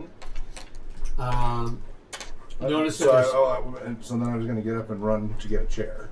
right, and as you're running to get the chair, I you notice that there was a small child separated by their family who's banging on the door of Monroe's trying to get in. Well, I'm letting this kid in. Huh? I'm letting this kid in. So you're going to go up there and try to let him in. I'm by the door. Okay. Yeah. You never left that. Unfortunately, you see you see, because you're heading towards that way, you see the kid glow. See the outline of the skeleton appear and a scream as the red beams from one of the monsters shoots it and destroys it. Wicked effects! Did you see that? That was awesome! Are you by the door? I'm midway. He's midway. He's running up there, but he's yelling at him. Get in! Okay. Did you see? They made her disappear right in front of my eyes. That was awesome. Where are the projectors? That's so cool. I've never seen it. This is the most awesome theme park I've ever seen. Okay. I think I know what's going on. Now, I need you to look at me, okay? Yes. We are obviously in some type of themed event. Right. And if we want to win this event, we need to figure out how to defeat all of this. Well, we're all robots, so we need what? I think the waitress is in on it. She went upstairs to work on something. Why don't you go check on her? Right. She may have been ambushed. Right. Go upstairs. I point to Okay. where the waitress went. All right. So you go into the kitchen, which is easily twice the size it should be. And it's filled with the latest culinary equipment. It's bigger on the inside. And there's a large sound of people behind the back wall, like a cocktail party heard from a distance. There is stairs going up. Okay. I go running up the stairs. You come into a library, an astonishing 100-meter long room with a thick red carpet and floor-to-ceiling bookcases. It's bigger on the inside. Some of the books open on the table include The Time Machine by H.G. Wells, The Time Traveler's Wife by Audrey Niffinger. It's a limited selection. That's just the books that are open. Step back out through the door. Or the stairs, whatever. Yeah, you step downstairs? Yeah, it's... I told you, it's themed. Go find her. You should see this. I'll be right I go behind running you. on. I go running on in. God, cool. Alright, so as you're traveling through this room, it's way too big. Yeah, I'm marveling at it, but on. Sorry, duck on it. Okay. The two people that are running up towards the building, what do you do? Well, I was staging a concert trying to get the monsters to Right, quit you were attacking. doing that, you were playing the thing. It's a hop, it's not a thing. I want to know what's going on before I make my decision because I don't know what we ran up on. You ran up on what looked like robots that look like the monsters from your ride are attacking people using such weapons as they have, but also firing laser beams from their hands, or where their hands open up and fire off laser beams. I grabbed the bard, try and hide. You grab the bard. Well, I mean, Duncan. You grab Duncan and interrupt his song. I was trying not to interrupt his song. I'm Okay. just grabbing him. As you grab him and start pulling, you notice that a good number of the automatons have noticed this music and are moving towards you. Oh, crud. This is not quite what I had in mind. Darn it. Definitely trying to hide him. All right. So, Him. you're going to hide him? Oh, yeah, just to protect him? Yeah. All right. Give me an ingenuity plus survival. Okay.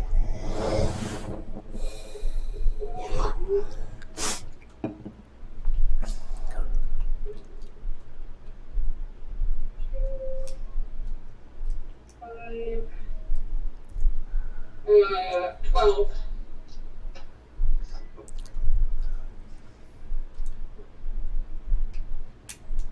Okay. You think you found a good hidden place, but you're not 100% sure because, you know, while he's hidden behind some boxes and things, they're still coming in your general direction. Meanwhile, with you, The Grim Reaper is actually approaching the front door.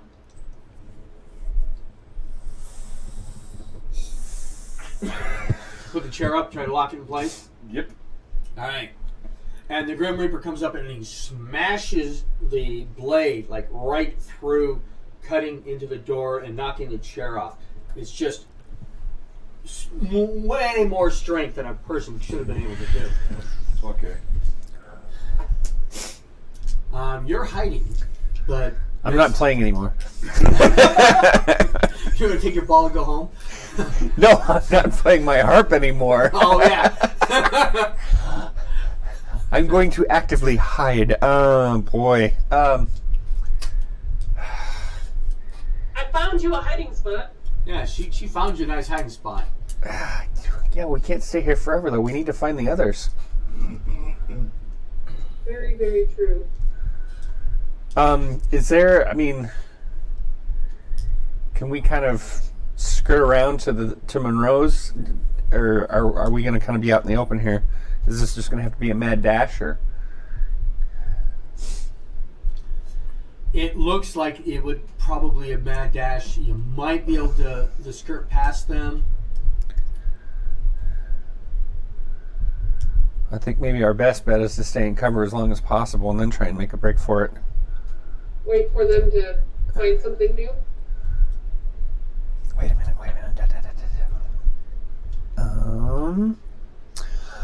Okay, can I use presence and subterfuge to maybe like pull a ventriloquist thing and make him think the noise is coming from somewhere else? Okay. You're going to try to throw your voice or throw the harp's music? Yeah, and I'm going to use a story point because this is kind of important for survival, I think. So I'm going to put a lot of effort into it. I can help him. I don't know how. Give me encouraging words. You really cannot help somebody throw their voice. It's not a team effort. All right, so... Quiet. Jeez. 10, 11... No, I did see two choruses singing a duet once. 16... 18 total. All right. You hear your harp music echo off of the building there. And they pause for a moment and look over there. And then turn back towards you. And suddenly, it's almost like everything is being reset. Glass is floating back up into the broken things. The blade is sucking back through. People that have taken damage heals. Even your mark on your cheek starts healing as you're I going down. probably don't notice it as I'm running through. Yeah. I'm watching the. The child is. The dead rise up again, and everything is resetting. And you see a figure, because you're outside, you're hidden so you can't see it. So you guys might see off in the distance on the hilltop a group of autons appear on the outskirts of the fun fair, and a figure steps out of the ghost train, gestures for the automatons, and they all turn and head towards him.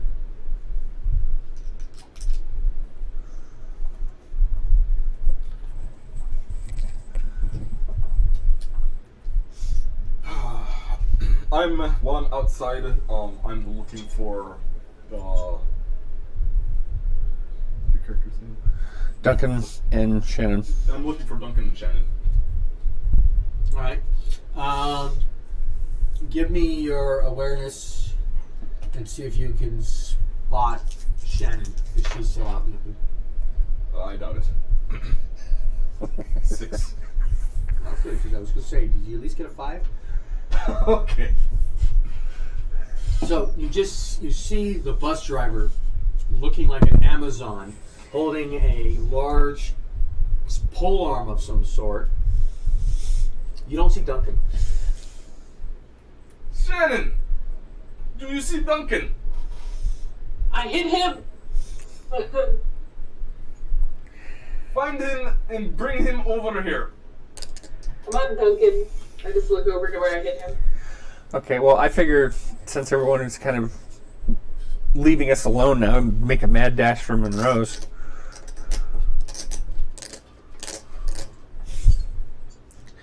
Since all I have to defend myself is my charm and my music.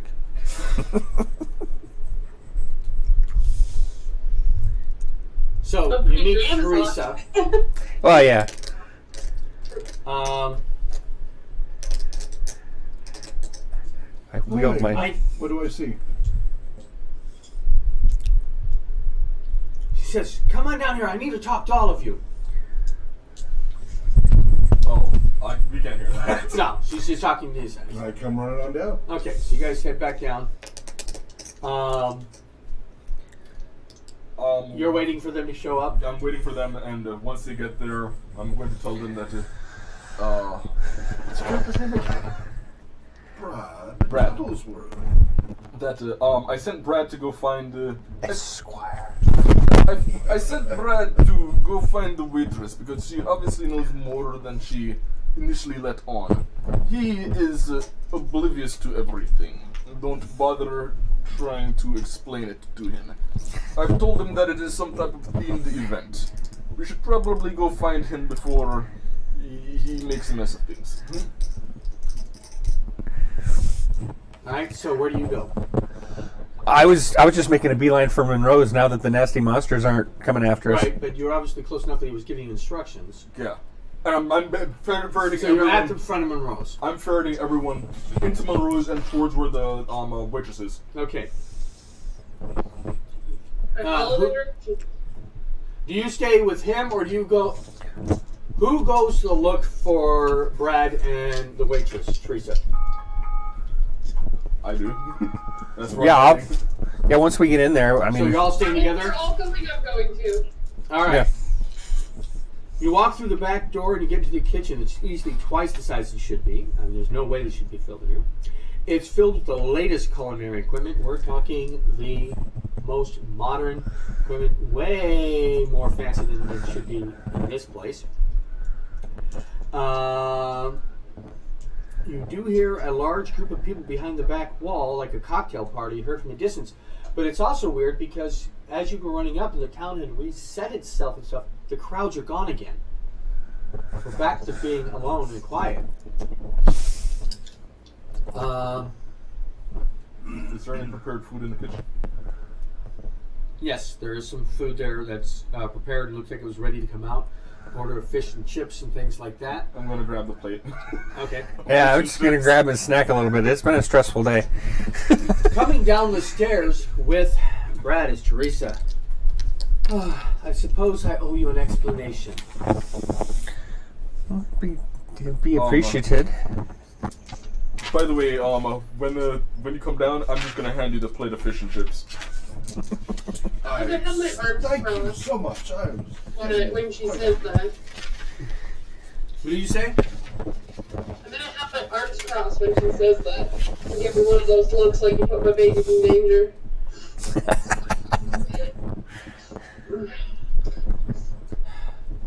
By the way, I'm going to be taking a small bit of the chips from your plate. I don't mind. No. I must say, I am Teresa Monroe. I used to work for Torthwell. Those creatures that are attacking are called autons. They are not robots per se. They are animated by a sentient being. All of them. They have been laying siege for the town for years now. Oh.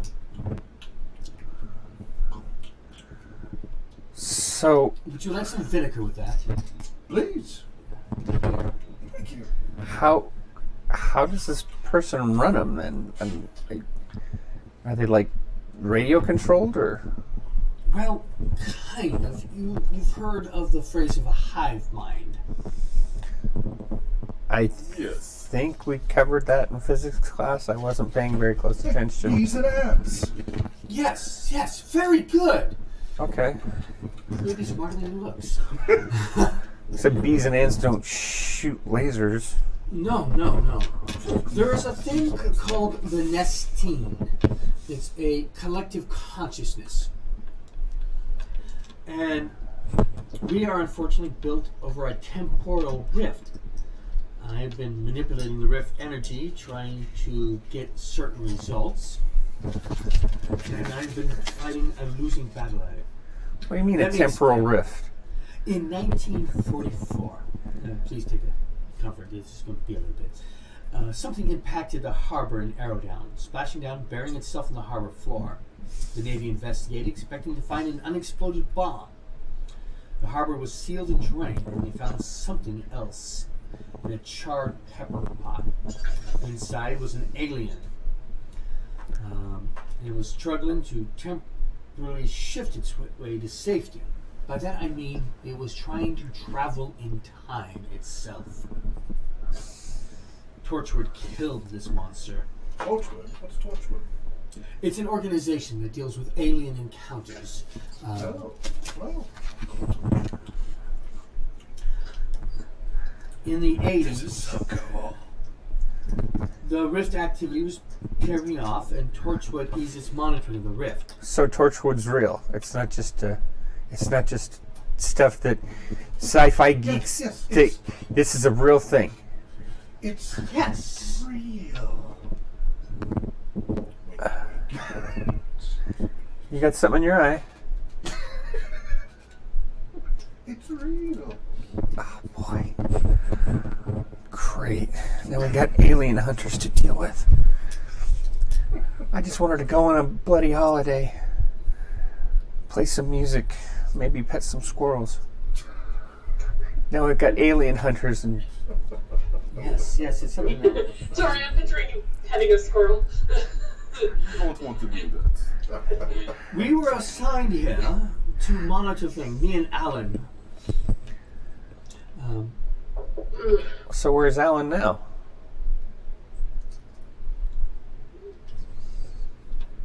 Well, there was a car accident.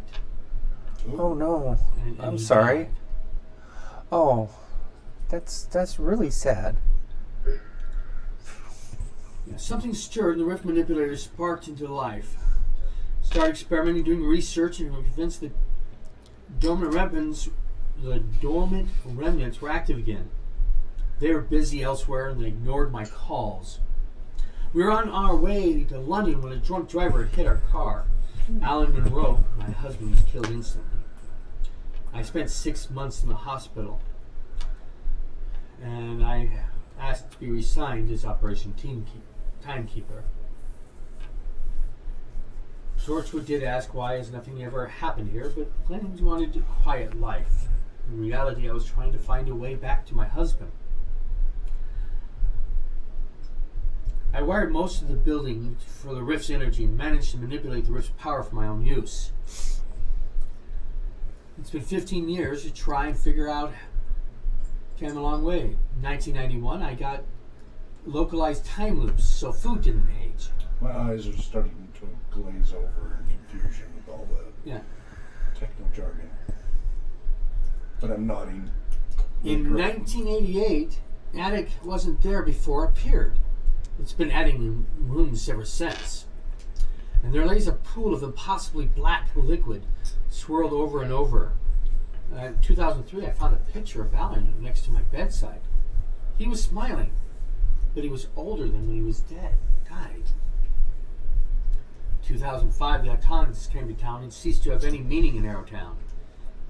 A shard of the Nestine consciousness had detected the rift energy, apparently. Funfair set up on the hill, and the deaths began almost immediately. I did the only thing I could. I fought. I've torn my town out of time, and every day the attacks begin again, and every night they revert.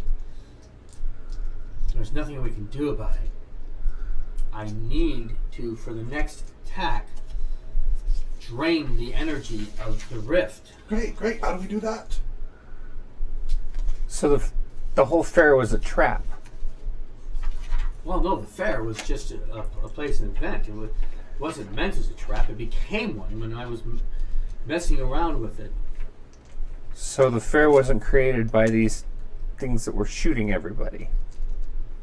They just took advantage of it? Exactly. Oh, boy. Well, They came and attacked. I manipulated the energy, and instead of them being able to spread out and have combat anywhere else with the world, they are locked in this time loop that we have going. No, you said that they use a hive mind. Yes. Now, if I'm remembering my biology correctly, the insects use pheromones and other chemicals to communicate to create this hive mind. Do you know how the orders are being transmitted? hey, if it's through radio waves, maybe we could amplify my harp and we could break their transmitter. It's through psychic energy. Their minds are literally linked. Are any of you psychic? No. Well, I think he might be a sidekick. Dum-dum. I lean over to her. I think a few more hits to the head, maybe he could come. do you have any idea where the person giving the orders is? I would assume he's in the ghost tower. But before that happens, we need to shut. I need to get more power to the rift manipulator. And unfortunately, all these extra rooms are causing it to drain the power. I don't have enough power to reset the time loop. And if we don't reset the time loop, then they're going to be able to leave. Is there some way we can shut the doors on these rooms or cut them off somehow? How are they taking all the power away? Well, when the rift creates a new room, I keep the room locked in the presence by edging the room and piping and wires that feed directly to the rift. To stop the drain to the rift, you need to literally rip out the pipes and tubes of all the walls, severing the link to the rift manipulator. So what if we sever the pipes and tubes right at the rift manipulator? That won't be able to do it. You'll have to go to each individual room and do the disconnection. Well, we better get started then, because we don't... How much time have we got left? Not long at this rate. We have maybe less than an hour. Oh, jeez. There are 4 rooms. The kitchen, the library, the attic, and the pool. Well, guys, let's each take a room then. Wouldn't it be faster if we just did it together real quick? We've only got an hour. I don't know if we have enough I go time. barging on in. I'll pick one on the... Kitchen, library, attic, or the pool. I'll go for the pool. She says don't bother with her room. I'll jog to the pool. Okay? I'm going to follow him. Nothing else I can get a swim. So you're going to go straight to the pool where he's at? Yeah. All right. Where's everybody else going? Kitchen, library, attic, pool, Teresa's room. And as I'm following him, I say, teams of 2.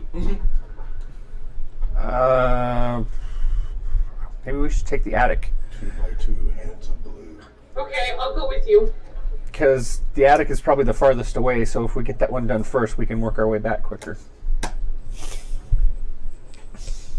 So I go with him to the attic. Okay. So the pool is the closest, so I'll do that one first. There's an Olympic level swimming pool next to the kitchen, which is unusual given there's barely enough space for a broom cupboard there.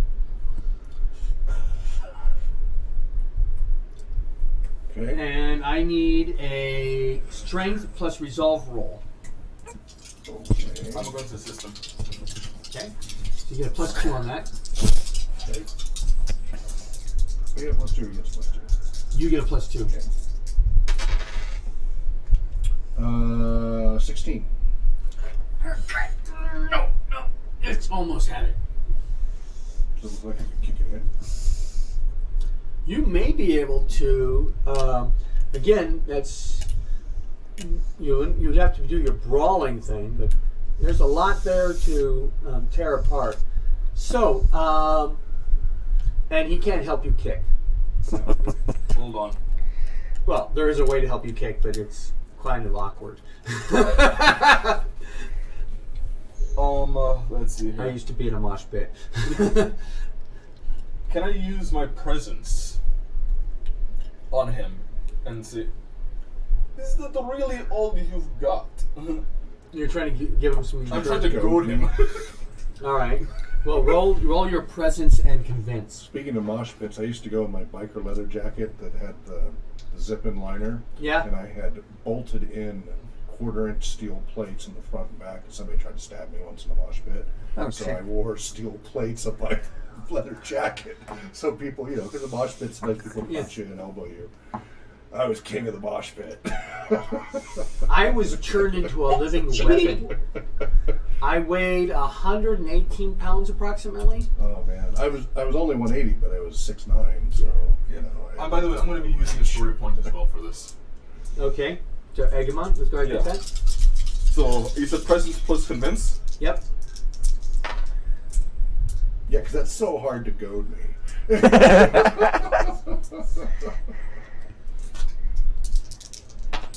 I'm aspiring to self-control. I'm not there yet. 19. All right. So on your next try, it'll be as if you had spent the story point, and you get an extra two dice. Sweet. You're welcome. Right. I was just testing it. Let's try a different way. Instead of pulling, let's kick the bloody thing in. Sensei is not happy with you. No, not at all. I'm violating my training. So that's 13 plus 17. 21. Do I apply my keto or not in this case? Nope, you're Not really. running. Okay, 21. Yeah. You're not doing a reactive kick. But surprise! And you just rip off a section of the wall and the wiring, and sparks are flying, and now I need You were saying. give me a coordination plus athletics check, both of you, as the room is literally collapsing in on itself to get back out the door. Coordination and what? Athletics. Okay. 17. Okay. 10. Okay. You barely make it outside. In fact, you lose just a little bit of tread off your boot as it collapses and cuts off. Yikes. Oh. You got lucky. Why did it collapse? Next room. Why did the whole thing collapse? Upstairs in the attic. It's all just thematics. A single bare light bulb sits above a pool of impossibly black liquid. Okay. Does anybody look at it? Or do anything? Or do you just start working on the wires? I'm going to check out this black pool. I mean, this is kind of weird. I'm just gonna start ripping out wires. Okay. You give me a strength resolve roll difficulty. I mean,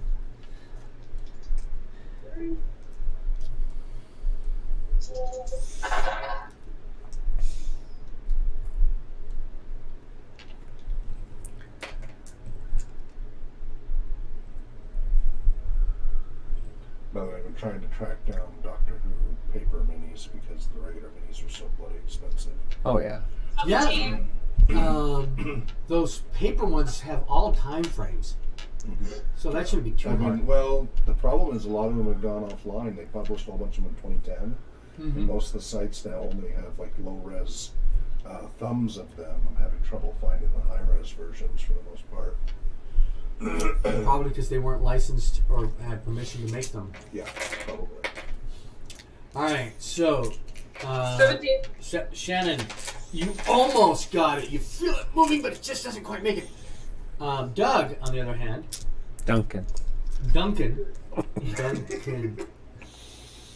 Mr. Donut goes goes over and looks at the pool, and you hear Duncan.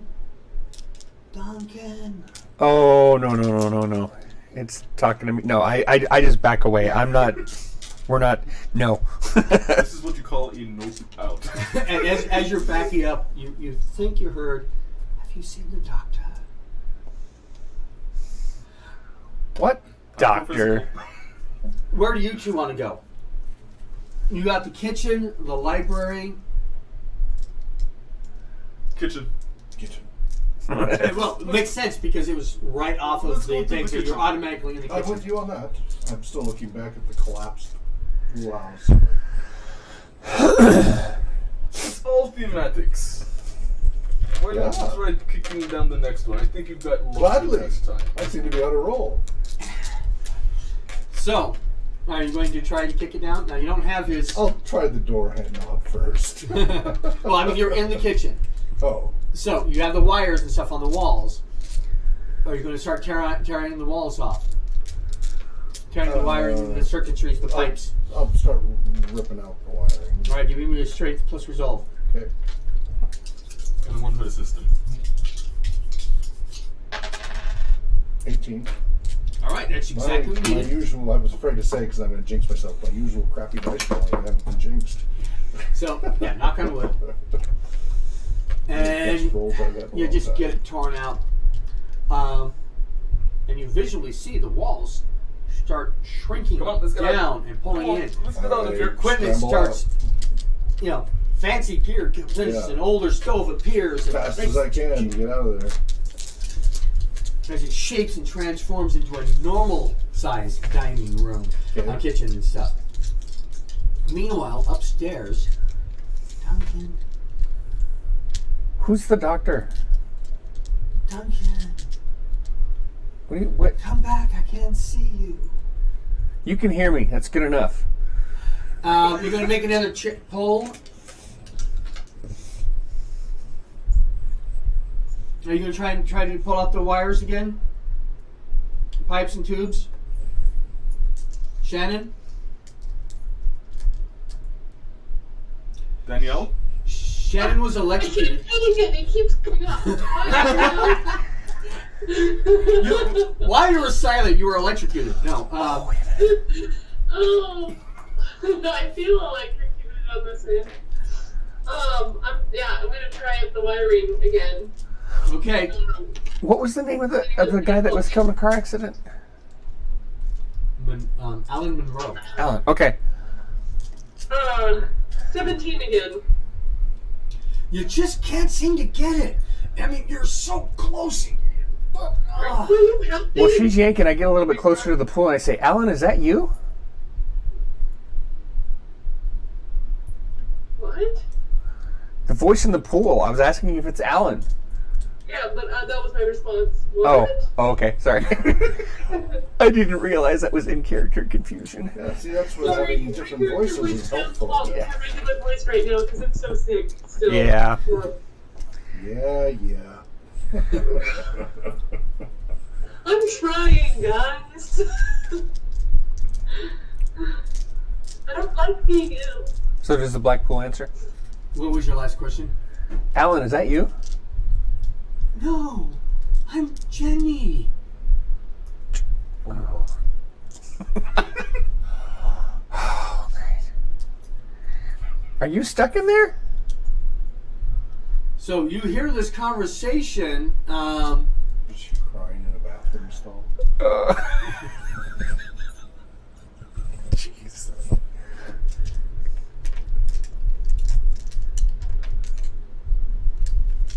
What are you doing, I'm Shannon? really confused, and I'm just looking at him like, what the hell? All right. You hear a voice further says, "Hurry!" So you guys have the library now. Come here!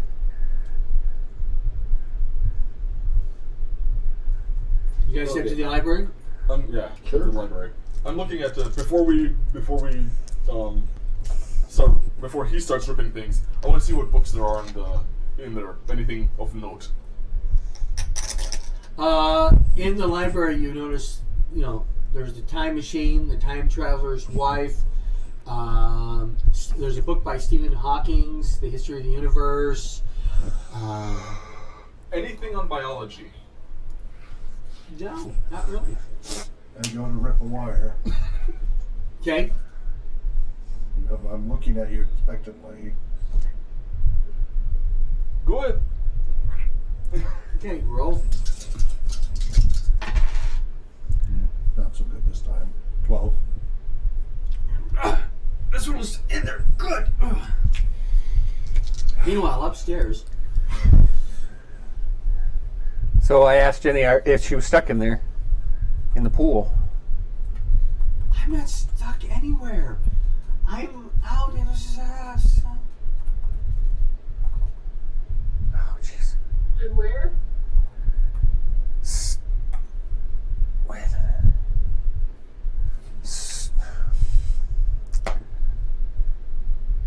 We need to find out who the doctor is.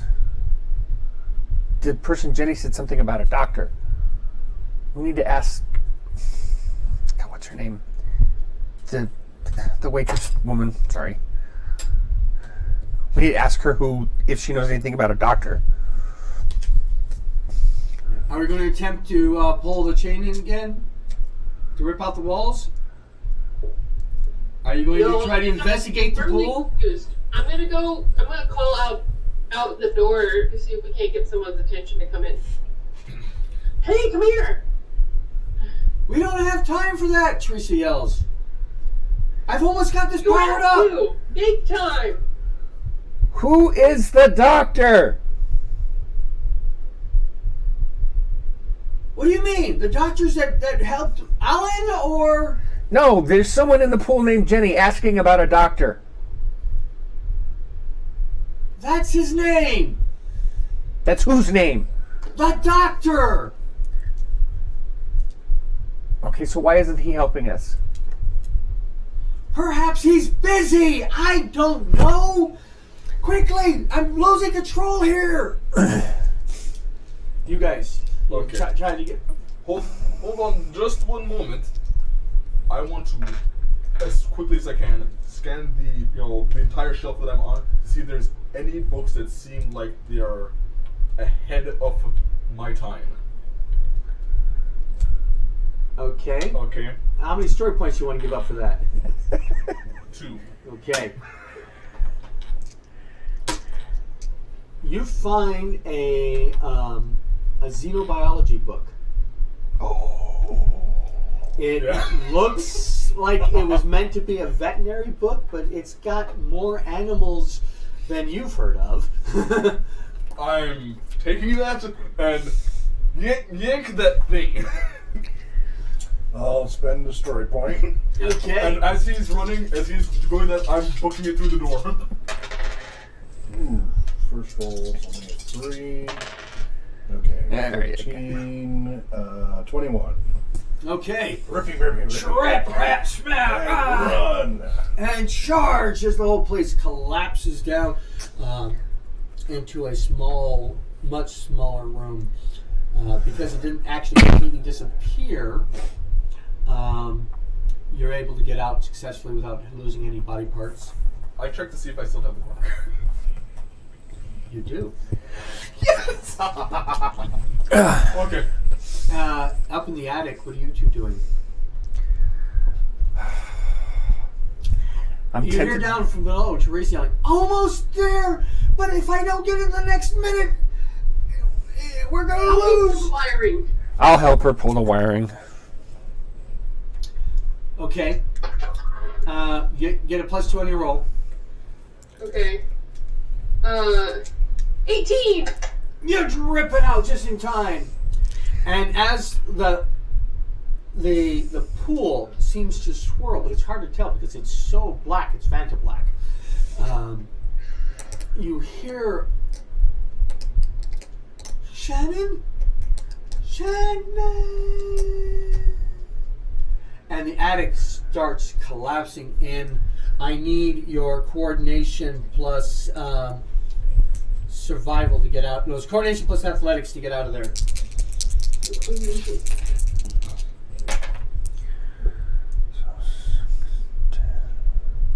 I got 11. Okay.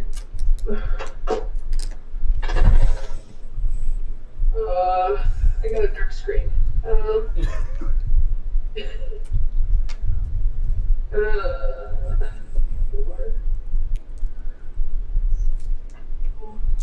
Uh, 14.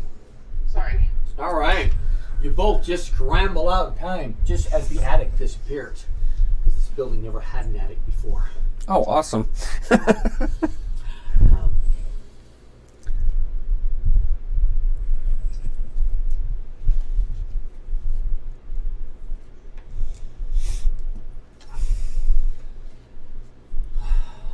Okay, we did it. The loop is reset, but we still have to deal with the autons, because this is not a permanent solution. Well, if we can figure out who's in charge of the hive, wouldn't that shut it down? If we could stop that person or thing, whatever this is that's doing all this?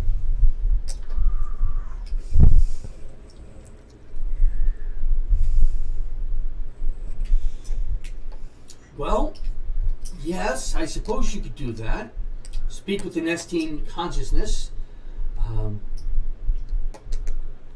You would have to go to the ghost train. That's where they seem to be. I'm not talking about speaking with it. I'm talking about shutting it down permanently. Getting rid of it. Because clearly these things are not nice. I don't know if you've noticed, but the M16 didn't do much against these things. They have a very hard shell, and they are... Well, maybe if we short-circuited the person in charge. That would be the Nestine consciousness itself. Mm-hmm. Yeah. While they're talking, I'm flipping through the xenobiology book to see if I can find anything on automatons. Give me your awareness plus medicine.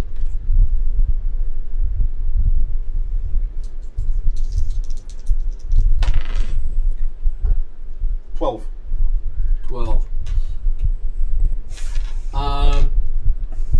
Automatons are animated by the consciousness. They take mannequins, robots, anything that has a form that they can animate, and somehow make it function, and even magically, apparently, create weapons as necessary.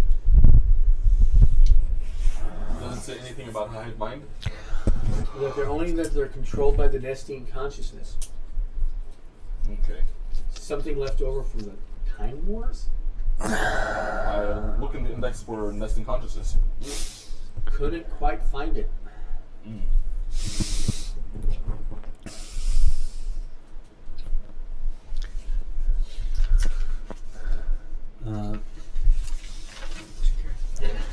By the way.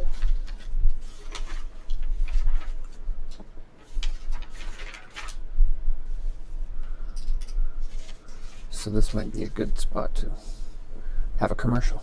Yeah, we are at noon. Yeah. Okay. That's a good place to stop then. Okay. Yep. All right. Since you'd have to go and approach, the final encounters and stuff. All right, so your thoughts, John? Trying to keep from giving it away that we're in a Doctor Who story until the end. Right. There was that part you did fine. I think I was able to ramp up some dramatic tension in certain places, especially the firewall. Yeah, that was fun. Yeah. those are bits that I added. There was no boxing a kangaroo in the original story, but since somebody was looking for that kind of thing, I added it in there. If you had actually gone in the ring with the kangaroo, there would not have been a fight. Okay. Because, as exampled by the donkeys, overly affectionate, like they haven't seen anybody for a long time. So you're going to get a big kangaroo hug.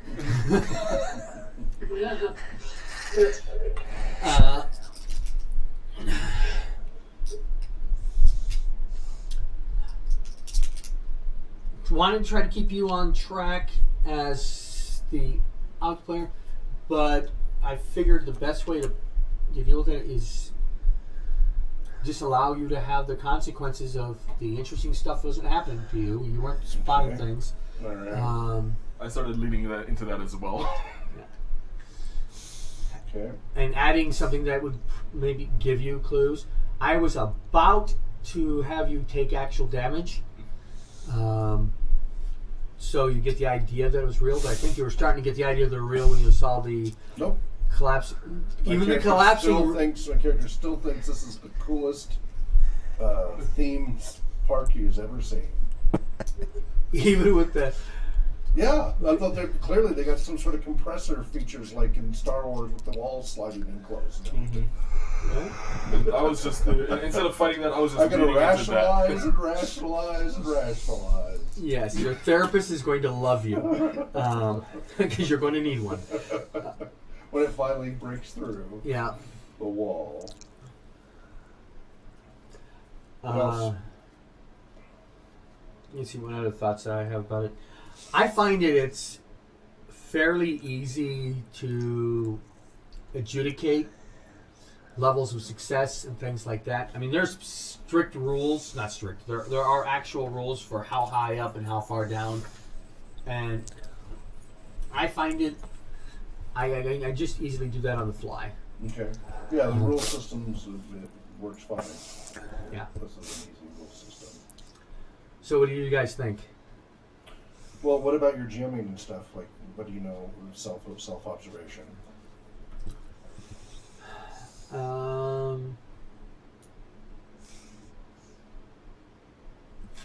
wasn't a lot of voices to do. I think I did okay with Teresa's voice and Jenny's. Jenny's, by the way, it's described in a swirling pool that just could be anything I want it to be. Okay. So I thought the doctor's daughter, who I've been longing to return to this show, was trying to make contact through the pool. I think I did okay with this, even with the split parties. Yeah. I don't see any other way that we could have not been split at times. And you really handled that well, the transitions between. All right.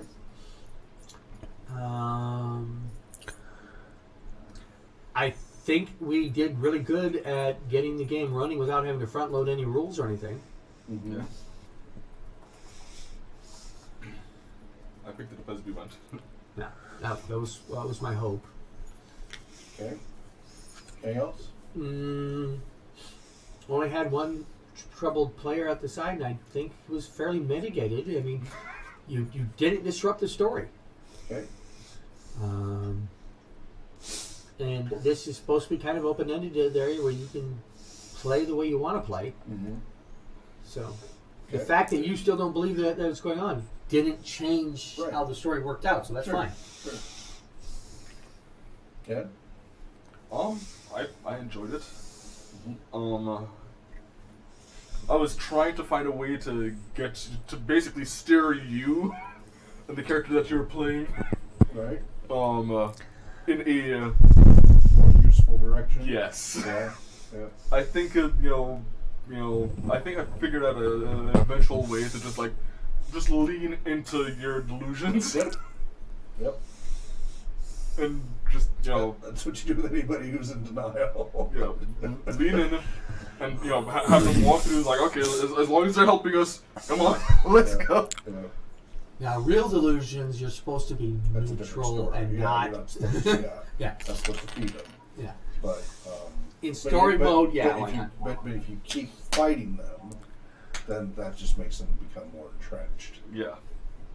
It's a weird process. I mean, Yeah. you show them actual physical evidence that they're wrong, Yep. and they just dig deeper. Yep. Yep. Yeah, they reach a certain threshold.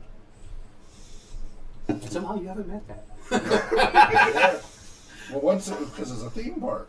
Right, yeah. If it'd been my house, that'd be a different story. Or our school, or something that I do well, where I'd be, wait a minute. Yeah. But it's a theme park. Anything else about John's jamming? I think he did a good job. Mm-hmm.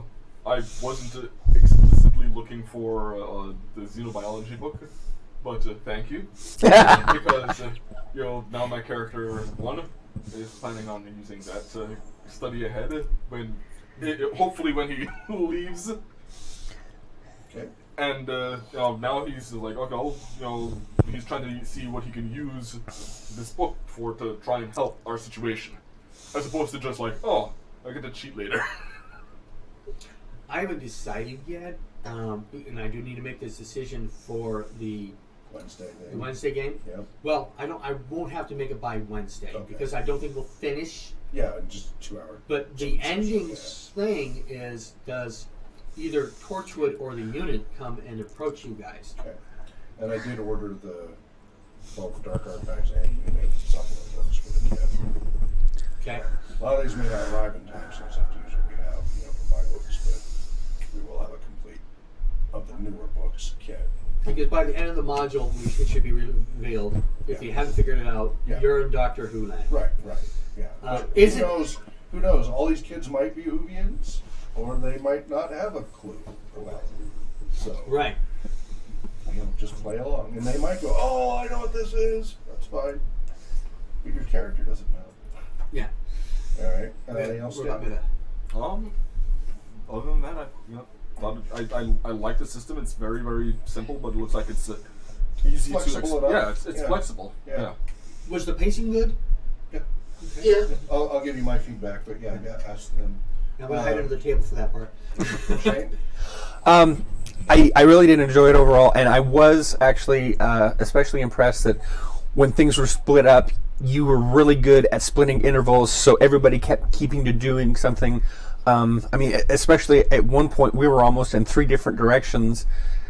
That's hard. And, you kept it moving. Kids initially, don't be surprised if you've got 5 kids, they try to go 5 directions. Yeah. One thing I would recommend, just so as a group we could have gotten a better feel of each other, maybe start on the bus and we were just kind of doing an expository thing, getting to know each other as a group before we showed up. Right. Chatting on the bus and stuff, yeah. You have to be careful with that. I think that would have been a good idea. Well, I just like 15 minutes before we show up, we do just basically to... With more social populations, that's fine. Mm-hmm. If you've got at-risk populations, that is really uncomfortable. So it's better to get them introduced through action rather than forced conversation. Yeah. Yeah, there's a whole show don't tell, and I think this approach really encapsulated it, because you could have exposited your character however you wanted, but the minute you started acting like, okay, I know what your character is. Well, I kind of meant more for as far as, other than the fact that we showed up on the same bus, we did not have any reason at all to stick together or do anything together. Which is a problematic thing. And you handled it well that we all split off in our different directions, but I just think it would have been easier, especially easier for you if the group would have had some kind of commonality to want to stick together. Right. Yeah. The default reason for everybody to stick together is because you just got off the TARDIS, and you're all Doctor Who companions. The Doctor is one of the players, so that's the default. I could have ran the Professor as an NPC, I thought you were going to. and have him try to keep you herded into each other. That could have come off with this very railroady. Right. That railroading's not a bad thing when introducing people. Especially not Over at this kid. time, you give more freedom. We talked about. Well, I'll give you my insight. Well, Danielle. Before Daniel, Yeah. what I could have done if I did the professor, I could have had just look. I don't care where we go and what order we do things in. My only rule is that we stick together, and then that kind of thing. And then he could give some dispositives. There were some descriptive things that I never got around to because you guys didn't go to the beach at the beginning, so you didn't get to see the fact that the waves weren't moving, or that there are birds stuck in the air.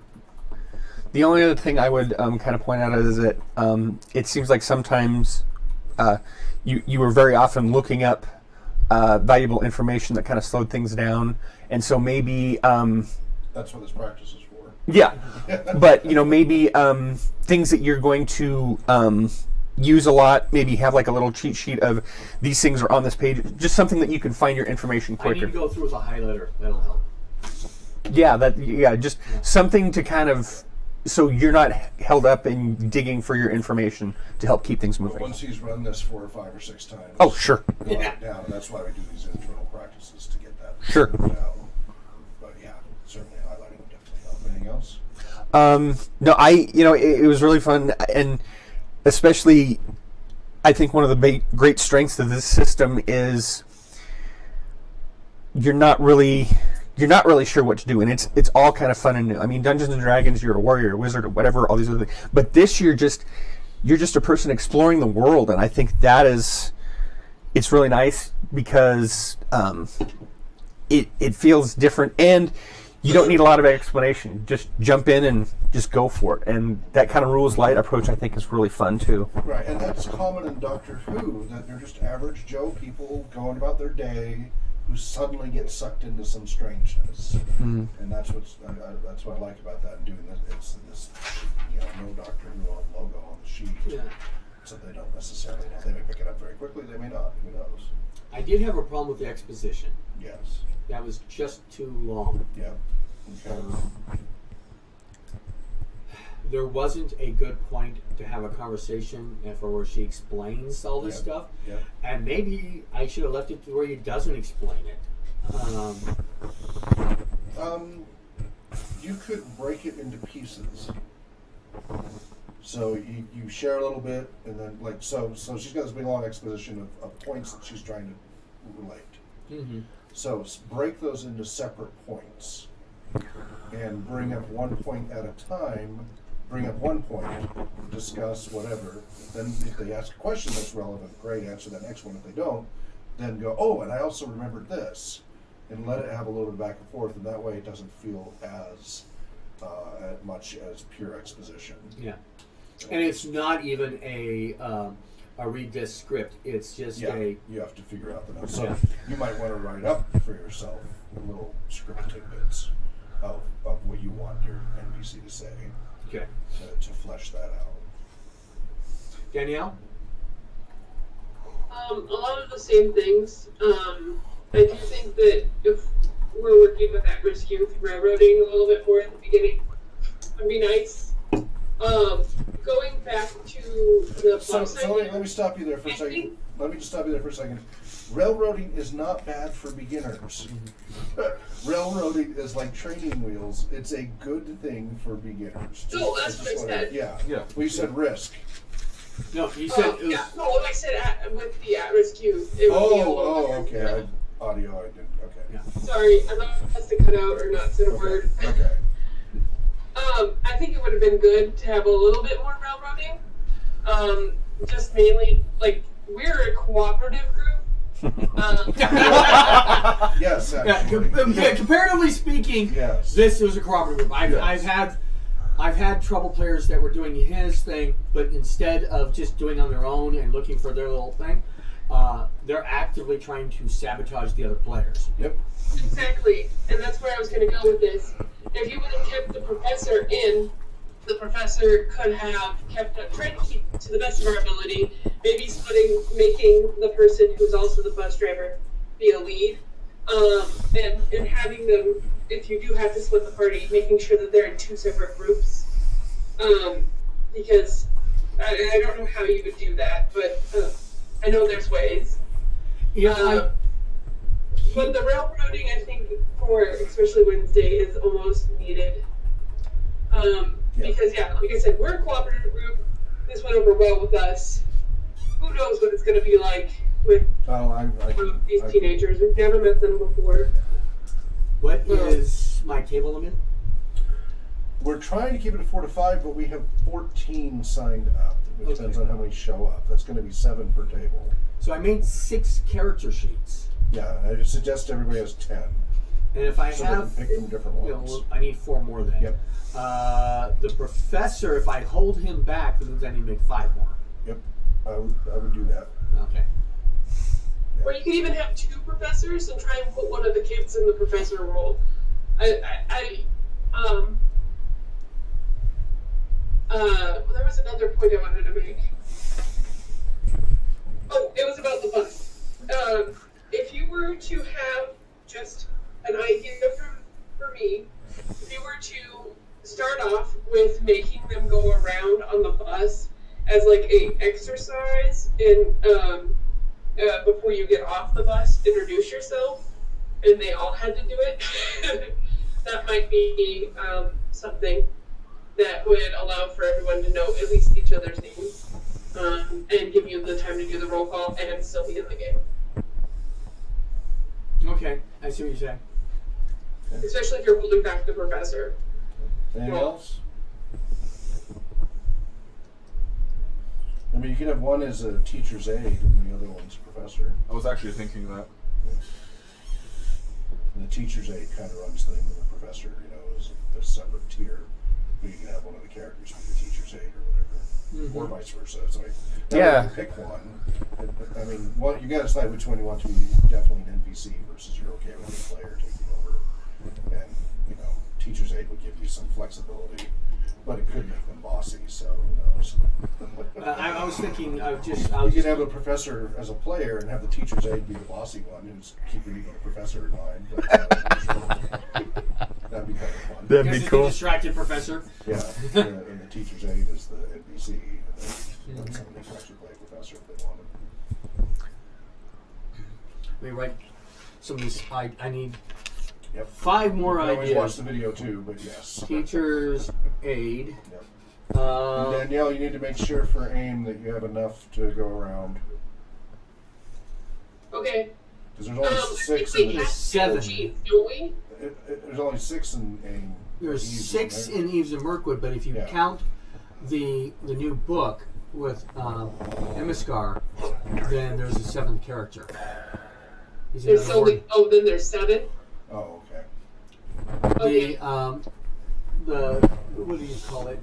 So some of the supplements? One supplement has a new character in it. Okay. Because it has the high elves. It hasn't elves. caught up to Tori yet with Rivendell and everything else, which gives us some more.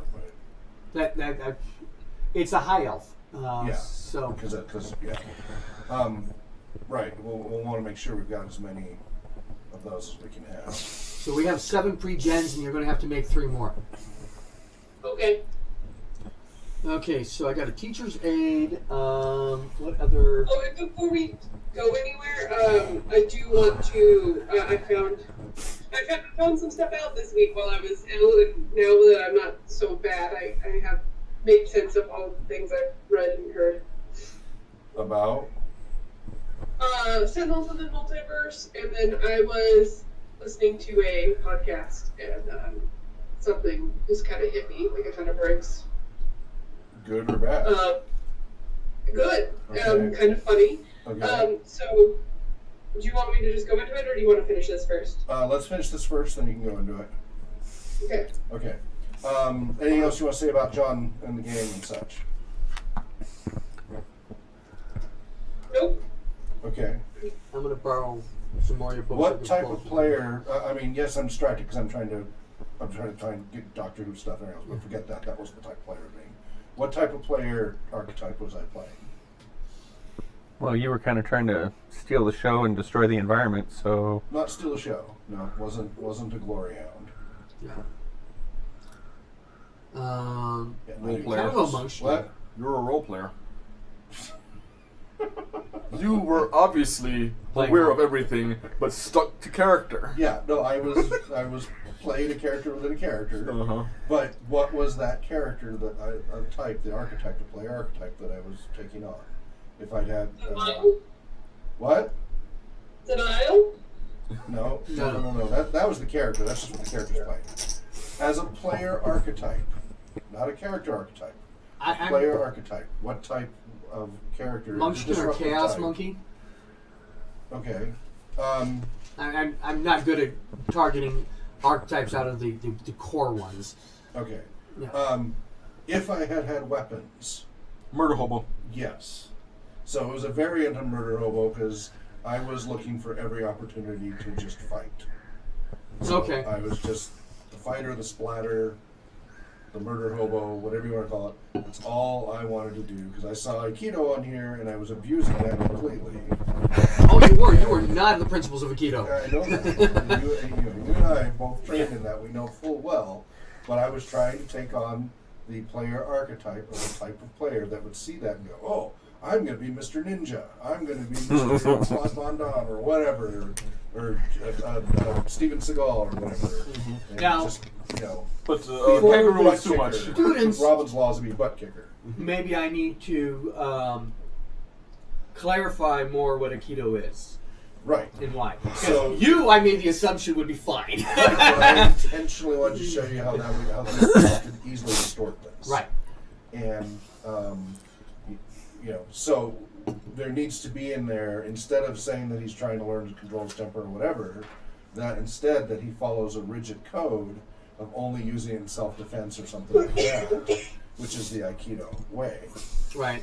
Never strike first. Things So like that. I actually should give him the penalty of code of conduct, Sure. and then figure out a place to put the extra points that he Right. just earned. Yeah. Yes. That- You can make him even more of a butt kicker then, as long as he's got a better code. And you should look at that for all of these. Look for ways that your character's going to get abused, and integrate something that will help guide them a little more. There's going to be a balancing to each of them. Yeah, I was actually taking a look at my character, like, okay, I saw the potential of me, easing things over with the kangaroo because I've got animal friendship, but I have no idea what facing the crowd does. You blend in. Yeah. I figured. You're unremarkable. Nobody really knows you. Nobody will They remember say, you. did you see him? No. So you get to. I'm right here! Well, not that bad, but you just don't stand out in the crowd. Yeah. You're not the nail that needs to get hammered down. I figured, I was just trying to figure, I was trying to find a way to use that because that's the type of stealth that I like using. Let me hurry and get through this because we're running so late here. So we need to have something at the very beginning that connects the characters to each other, the equivalent of fellowship focus. And I mean, at least but every 2 or 3 players, you should have added into here in the bio. Friends with such and such, cares about such and such, whatever. Hung out with the mother of whatever. Just each one has a little connecting reason where at least 2 characters each know each other. Now what gets picked from the list that could break it a little bit, but at least improves your chances that the PCs have some connection. So that's a start. Mine does, so that way you know, Hawk. What's that? Mine does. What? It has a connection. Her goal is to protect the students. Okay. It says protective somewhere, if I remember right. Okay, but that's very broad. That's everybody. I'm talking about the PCs having a more personal connection with each other, like fellowship focus. An idea from when we were doing Kids on Bikes, when we're doing the introduction of everyone, instead of saying, I'm so-and-so, we do that and then we have, the players add things onto the other. We can't assume they're experienced enough players yet to do that. Okay. We did that as experienced players, no problem, to ask at-risk populations that may or may not have any prior experience. So the ones that have experience, that might be great.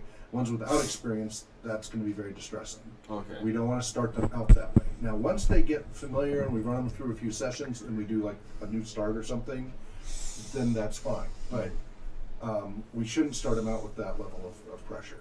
Okay. Especially when you're just remember something bad about that person. Remember you that part there? So, Shane, your character is a flamboyant drag queen who hits on anything that moves. Now, I just sat that on your character. Yeah. And with this you have played. population, Now you can't trust you get an at-risk youth there that's going to get highly offended at that, Yeah. and is going to punch him, hoping he passes it down to me. And a reminder, this group, they had to stop a D&D group because two of them had a bad day and took it out on each other. Yeah. It blew up. So You don't want to give that kind of ammo. So when we start up the rules, we really need to emphasize that we do not touch each other. Well, we definitely have to go over the code of I conduct. don't know if it got physical. I think it's kind of like a flip the table type thing. One thing I would have suggested, But I don't know. you had here eccentric, minor, and choose behavior, and I understand you were giving us some leeway, but what I did with this, and we never really got to do with that, was that this guy is basically obsessed with animals. You know, he wants to protect them, and if they're not protected, he wants to touch them and pet them. So I figured these two would have been friends because, you know, this guy's a veterinary student. Hey, can you get me in so I can see But we need to put something in the character description as they're picking that automatically befriends them to somebody else. Yeah, and Spelled out. And that's what I'm saying. It wasn't spelled out here. I chose that, but if you would have picked something like that, they could have been friends because this person is just nuts for animals, maybe. That's one, is the equivalent of fellowship folks. Doesn't necessarily have to have all the penalties and stuff for benefits, but just that there's a connection. Number two, let me just say on the positive side. Considering how much we split up as a group, yes, very well done taking turns, keeping it going so that momentum kept going. Did beautifully with that first split. Splitting up the party is always rough. Feels like you kept that momentum going and let everybody keep having turns. But that is always rough because it does create more separation and you're not building a group cohesion. With this population, we want to, as early as possible, make them feel in the trenches together. You know, I wish we could do the house building rules and such, right? Mm-hmm. They're going to need it because they're going to factionalize if they're not already. They go to school together. They may not like each other at all. As when we're gathering, some of these kids who want to do this game hate each other in school. Right. So this is going to be I'm going to use their first letters, W and J situation. Right. It can be overcome, but you have to really massage it, and there's going to be quite a bit of that. You know what I'm talking about, right? Yeah, I know what you're talking about. So,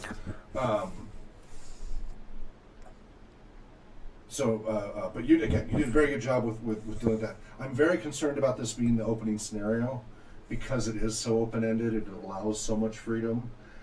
It doesn't get them right into the action. I think the build-up is great. Again, for regular players, it's great, not a problem. I'm worried about some of these kids are ADHD and stuff. That takes way too long for the build-up. Obviously, you probably don't have time to get something else. I wouldn't know which one to look. Well, I know we don't have enough practice. Another one, but she said it had an issue, and I want to look up what the issue was. But yeah, we don't know this system and the adventures well enough that we're just going to have to go with what we have. But let's tweak what you have here. So one of the things is then keeping the party together. Have the TA or the professor say, all right, everybody, we're going to go check out all the sites, but we're going to do this as a group because we want to talk about such and such. Mm-hmm. So, if there was a museum part to it or a library part, whatever, that they wanted to make sure you saw first, and you could start it that way for the build-up. Say, well, we're going to start as a group, and then later I'll let all of you go off and do your own thing. So let them know that they have that opportunity for freedom. But we're first going to go to 1, 2, and 3. Right? Start as a cohesive group to experience things together as a group to try to build that comradeship, the camaraderie. And then, if you want to allow them some freedom, great. But assume none of these kids have played. I'm sure some of them have role-played. But assume none of them have. And to just let them off the bus and go, okay, do what you want. And they're like, what do I do? You can have the bossy TA. Right. You have the TA guide them through getting started, help them through the getting going. And first, we're going to do the Ferris wheel. Yeah, but we don't want an overly bossy TA. We want a facilitating TA who maybe is bossy to the professor or something. I think that'll be a fun dynamic. but isn't overly bossy. The last thing these kids need is to be bossed around. Right. Something that I've seen when working with children and other At-risk facilitators. populations, yeah. Is this like, okay, we're gonna go see these 3 things, but to have in game have the characters vote who they want to see. Right. Well, I was going to get to that about choices. Yeah. Too much freedom of choice starting out. Way too much. They're going to be paralyzed by that, and you're going to end up with you are going to cause splitting up and fracturing the party by doing that. Without some sort of guidance starting out there, is going to be like, okay, someone will stay on the bus, right? And it's going to be a lot harder to motivate them. You want to get them moving together as early on as possible. If things split up a little later, at least you've started a little bit of connection. So limit whenever you can. I was telling them 2 or 3, but with this population, limit to 2 choices. Now, if they suggest or ask about other choices, feel free to offer them or say yes, if they're valid. Mm-hmm. But only offer 2 choices at a time. Forced choice. Again, if they want to do others, then they can step outside of the boundary, but stick to 2. Do you want to go to this, or do you want to go, to start? We have other things we're going to do. To start, you want to go to this or go to this. Just keep it to 2. Now, if you do the voting thing with this population, you're going to get resentment, and you're going to get all the politics going on of voting. So this is starting out at least. I would have the TA already have an agenda for the first couple of items to say, we're going to go see this and this, and then the last, you guys can decide what you want to do. But, then you can unravel the clues as they're going to these things. And you guys can say, yeah, she's droning on and, telling the history of this and that. You don't really care. And what are you guys saying to each other while she's giving her lecture and stuff? And, that's going to be a little more familiar and comfortable and less forced. It's going to give them a little bit of camaraderie with each other. I can even use that to introduce some of the information that she gave in. Yes. But the fact that there was a bomb in 1944 could have been. Yeah, you could. A great little foreshadowing. Piece there. That would be a wonderful way to do that. Are they all members of a club, like the Explorers Club, that go out and go look at things like this? They have created a new club called the Storytellers Club. So they've decided the way again, I'm still getting back and forth. I've been CCing you all this on your RPG therapy. Yeah. They want to do it that this is going to be part of their creative writing assignment, that this will spur on their creative writing, which is great. Mm-hmm. So it's going to create, they're trying to create, this is how they can get extra money to cover our costs. Right. So they want to create some measurable stuff from it so they can cover the costs.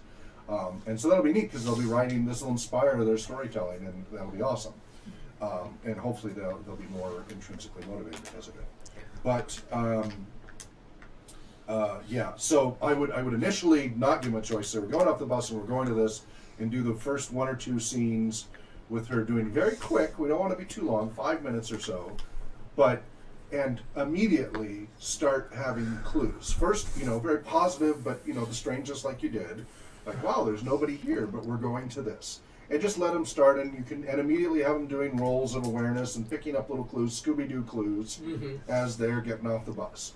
And they're they're railroaded to the first scene, and she talks about whatever of the items that you think would be a good starter.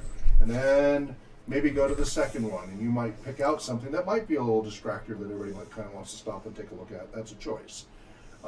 Do you follow her, or do you get distracted by the stimuli that you saw? You build it up, but start with, get them going, moving, using the dice first. But when you give a choice for this group, stick to 2 choices. Allow them more if they come up with more, but only offer 2 choices. Is it safe to go with the most basic one? Do you want to go to the beach first, or do you want to go to the fair first? I wouldn't give them the choice of that first, because then you're going to split the party immediately. But no, everybody has to stick together. Right, but you're going to have people who... So let's say you get 4 players, and 2 want to go to the beach and 2 want to go to the fair. Right. What are you going to do? They all die. So what's the rule about rolling versus not rolling? Roll only when it matters.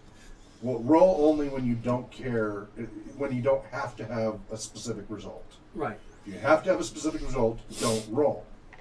Same thing with this. If you have to have a specific step happen, don't give them a choice. Just say this is what happens. Railroad them initially, because you need them to start with this. If you know, especially if you don't want to split the party. What's that? It sounds like that we needed to go to the beach, but we didn't. So if that would have been railroaded first, then you would have Yeah, I mean, noticed. if you wanted to start with a quick, well, everybody, hey, we've been on the bus for a while. Let's go get some fresh air at the beach. We'll go take our shoes off and wade there, and then after we kind of freshen up a little, we'll go to the fair, right? She can have an agenda to start that out, because that way you make sure they get the clues that you want them to get to start out with. Then they can start doing Scooby-Doo split up and all of that. But that way you make sure they do see the beach, and then you go to the fair, and then they can unravel all those clues. Okay. Does that make sense? Yeah. Okay. But do it in a story way that makes sense, but keep it short. We already talked about breaking up the exposition into scripted small segments of points, just reveal a little bit at a time.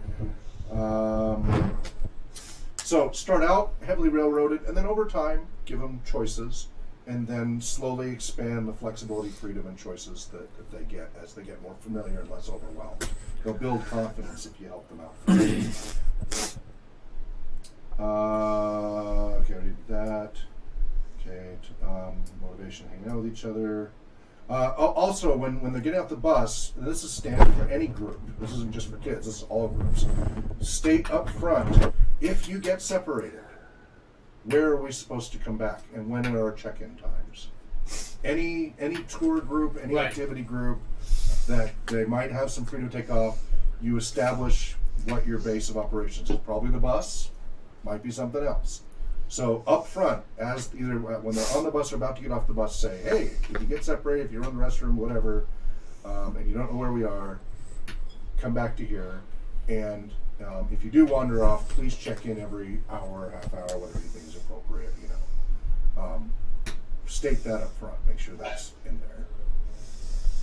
Could have made Monroe's as the Sure. check-in place. Everybody meet at the restaurant, whatever.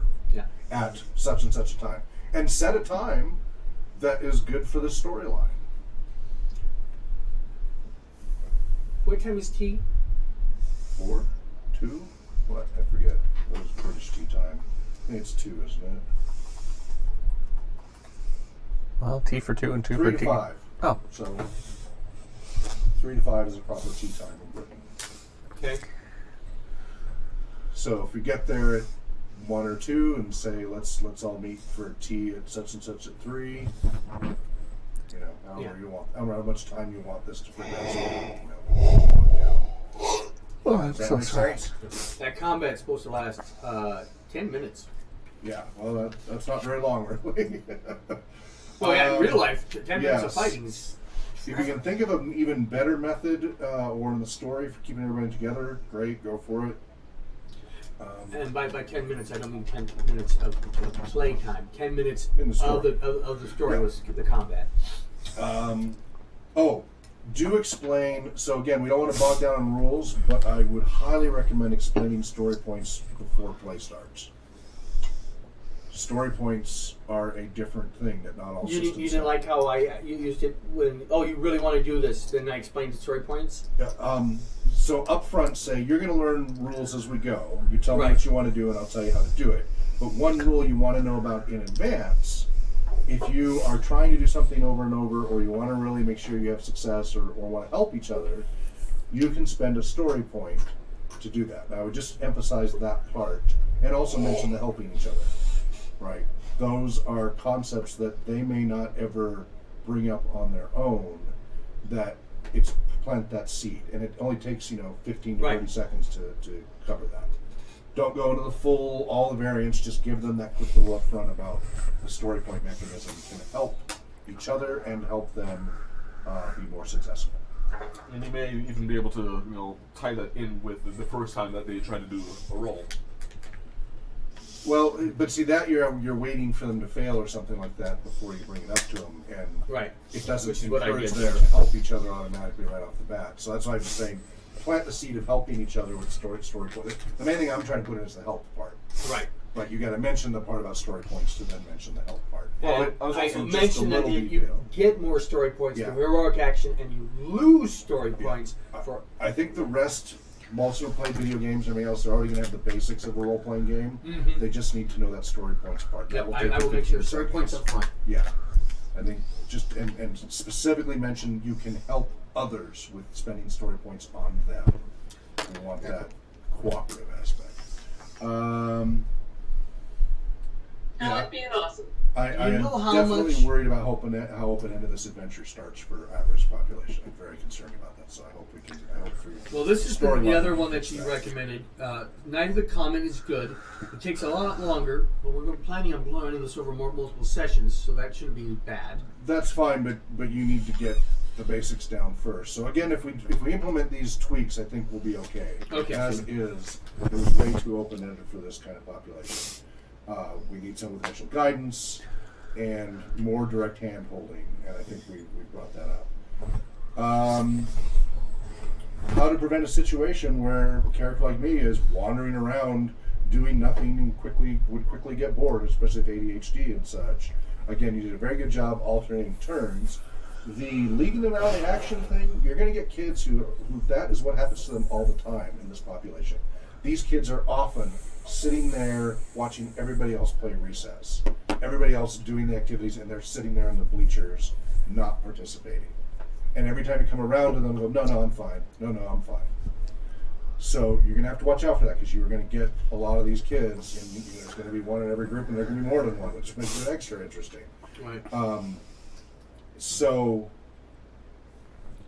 But the chaperone would... The chaperone can at least start that momentum. But once you start to give them choices, these kids are going to fall back on old behaviors. They're going to fall back on their old scripts. So be prepared to make yourself a short list of motivators for people who are doing nothing. Okay. And potentially that could be in the character sheet. I'm not sure. I don't have this gelled yet to give you specific suggestions, but I see it coming. This is something that you have to watch out for, to make sure that you don't have people just being wallflowers. And again, you don't want to over-push them either, because then they'll push back. But just watch for that. Well, I can have the person who's being a wallflower notice things more often than the other people. Sure. Yeah, they can be more observant. Yeah, give them a little bonus on their awareness or something like that. Mm-hmm. Yeah, that would be a good way to. You don't want to really reinforce that behavior unless it means that it'll get them to engage the other characters and talk to them.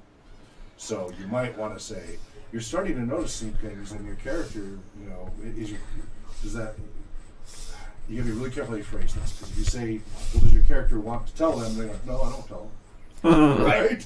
How many times have I heard that? Yes, phrase? Exactly. Yeah, you've seen it many times. Yeah. So,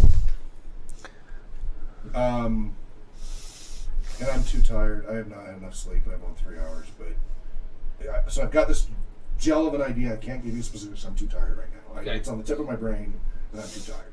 But I would highly recommend having a couple of ideas ready of motivators for the wallflowers to keep them engaged, so that when they do notice things, there's a reason why they would say something. So, for example, when you're setting up their quote-unquote fellowship focus, perhaps on the character sheet it says, well, maybe you don't always want to talk to them. We want to be careful about making wallflowers so people don't want wallflowers, but wallflowers might pick a wallflower character. So if you have a character that's more wallflower-like, maybe they say, well, they kind of keep to themselves, except that the one or two people that they feel really close to, which is one of the other, one or two of the other PCs, who you like to tell everything, that you observe or something. I'm tired. I don't have it fully, but I think I'm giving you the idea. Right. But okay, so my idea is: do we want to say everybody needs to pick somebody that they have, and then tell me the relationship to that person, whether it be a friend, a relative, etc. Again, with this group, if they have the power to dictate what the other, you're going to have a conflict. Yeah. That's my boyfriend over there. Yeah, you don't. No, I'm not. Right. Yeah. Exactly. So it's got to be spelled out in character sheets, Yeah. and they don't necessarily know who's going to get what. And they might discuss it amongst themselves, and that might affect the choice. That's fine. But we need to create a relationship matrix that tries to make sure that odds are everybody's got some connection to somebody else in a positive way. Don't put any negatives in any of these connections. They're all positive connections in some way. Other games without this population, it's fun to add that conflict.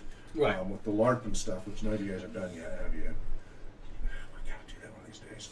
It's pretty quick. It goes by fairly quick, and but we need enough people here. We need like 8 or 10 people here to do the LARP. We can do it with 6, but it really is better with a larger group.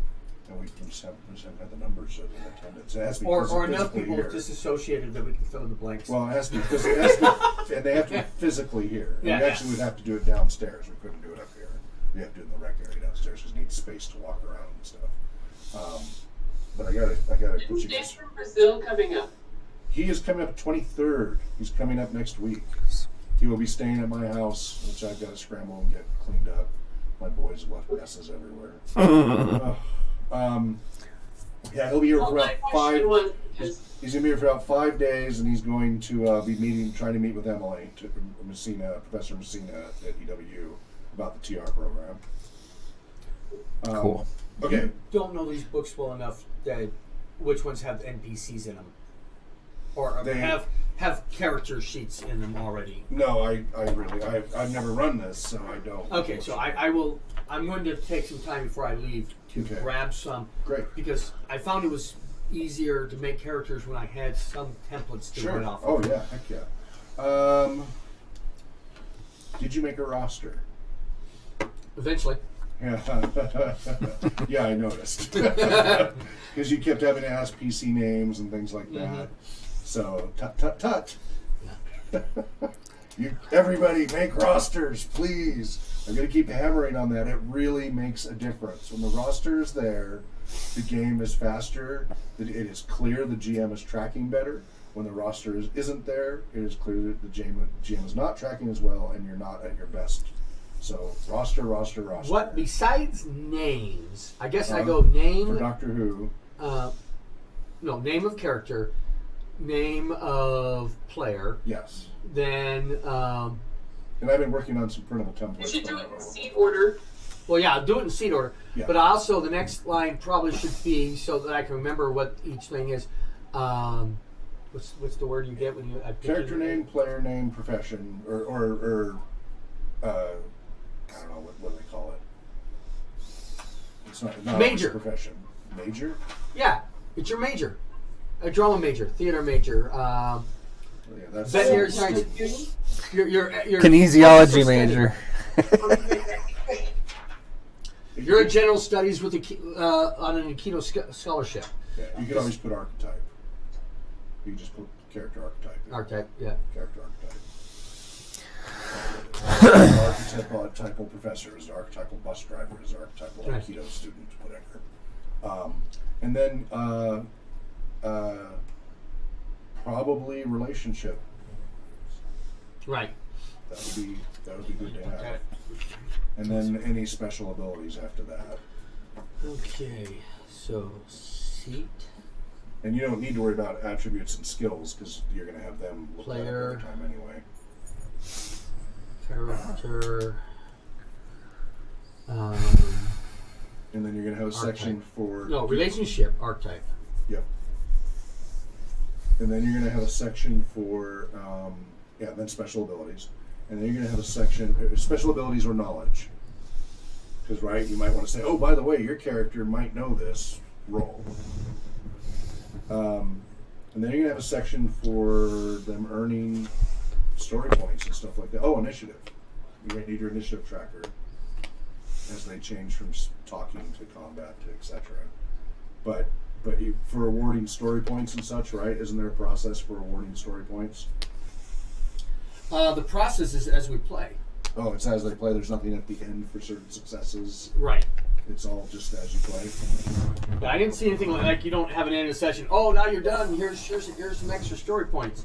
I think you get back some story points. Okay. I will reread that Double section. check. Yeah, Okay.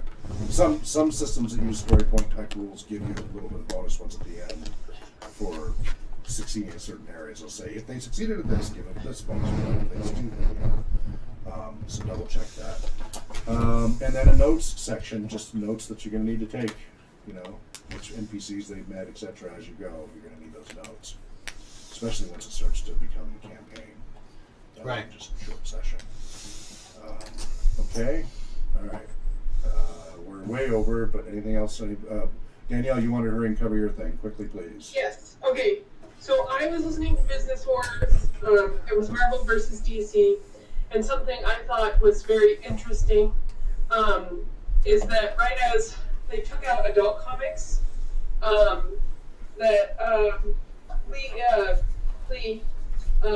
Mr. Marvel, whatever you want to call him, Stanley,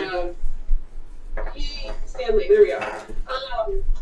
He changed how comics were being written to include the mundane, and that's what caused the bigger boom with adults reading comics, was actually adding in that they had a job and did things, and that's a fight back and forth that DC had about stealing content and stuff like that was always about, and that DC was late on the uptake of, was that, you know, these people had a normal job, and you know, Bruce Wayne wasn't always, always Batman. So that changed the comic book industry right at the beginning of Stanley's thing. And I just thought that you guys might think that was interesting, since we've been having that problem with the character or the comic book, comic book stuff. And we've gotten a lot more. We've got like 6 or 7 comic book systems now around the world that will be evaluated, so it's going to take a while. But I just thought that was something interesting that was our major complaint, and is actually part of the revolution of comic books, and I think that was the 50s or 60s. What's that, John? I need the blue dice, Oh, yes. and we need to put the chips way back in here. And then the other thing is that Sentinels of the Multiverse is on Kickstarter right now. The lowest it is fully funded now. They've reached all but the last 2 stretch goals they have set out, and they're trying to come up with a third because it's been 7 days. I think it is 6 days. And they've raised $243,000 of the $50,000 that they were originally going for. It's $19 for the PDF version of the core rulebook. If you want a physical rulebook, it's basically $60. And then it goes back from there. Old GM set. Hello? Hey, $110. is today Tolkien Society? Yeah, Oh, geez. it's okay. I've been trying to get a hold of you, and I'm sorry I Really? interrupted your meeting. No, we're done. We're done. Yeah, If it's Tolkien Society, then everybody clear out unless you want to be here for Tolkien Society. I didn't know today was the 3rd. It's the 3rd Saturday. Yeah. Oh my gosh. Okay. You have been out of it. Yeah, I was telling you, Okay. All it's right. up. If you guys want to look at it and evaluate it a little Okay. bit based on what you can see. What was your big aha moment? It was that the comic book industry became more Okay. widely Okay. done when they started adding backstory into Okay.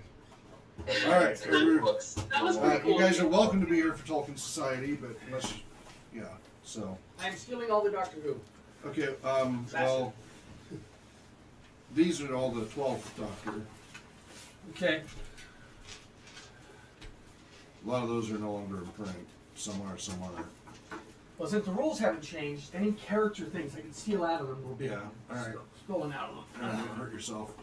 Oh, I will. Well, I do need to cut out, so. Yep. As I like to say, thanks for playing. Yeah. Thanks for making it. So glad you guys made it. Yeah, it was really pretty awesome. This is not going to hit my briefcase. Much more awesomeness to come. All right. Well, we'll be back here streaming shortly with a Tolkien Society monthly meeting. All right, I'm gonna head out. All right, Bye, Danielle. guys. See ya.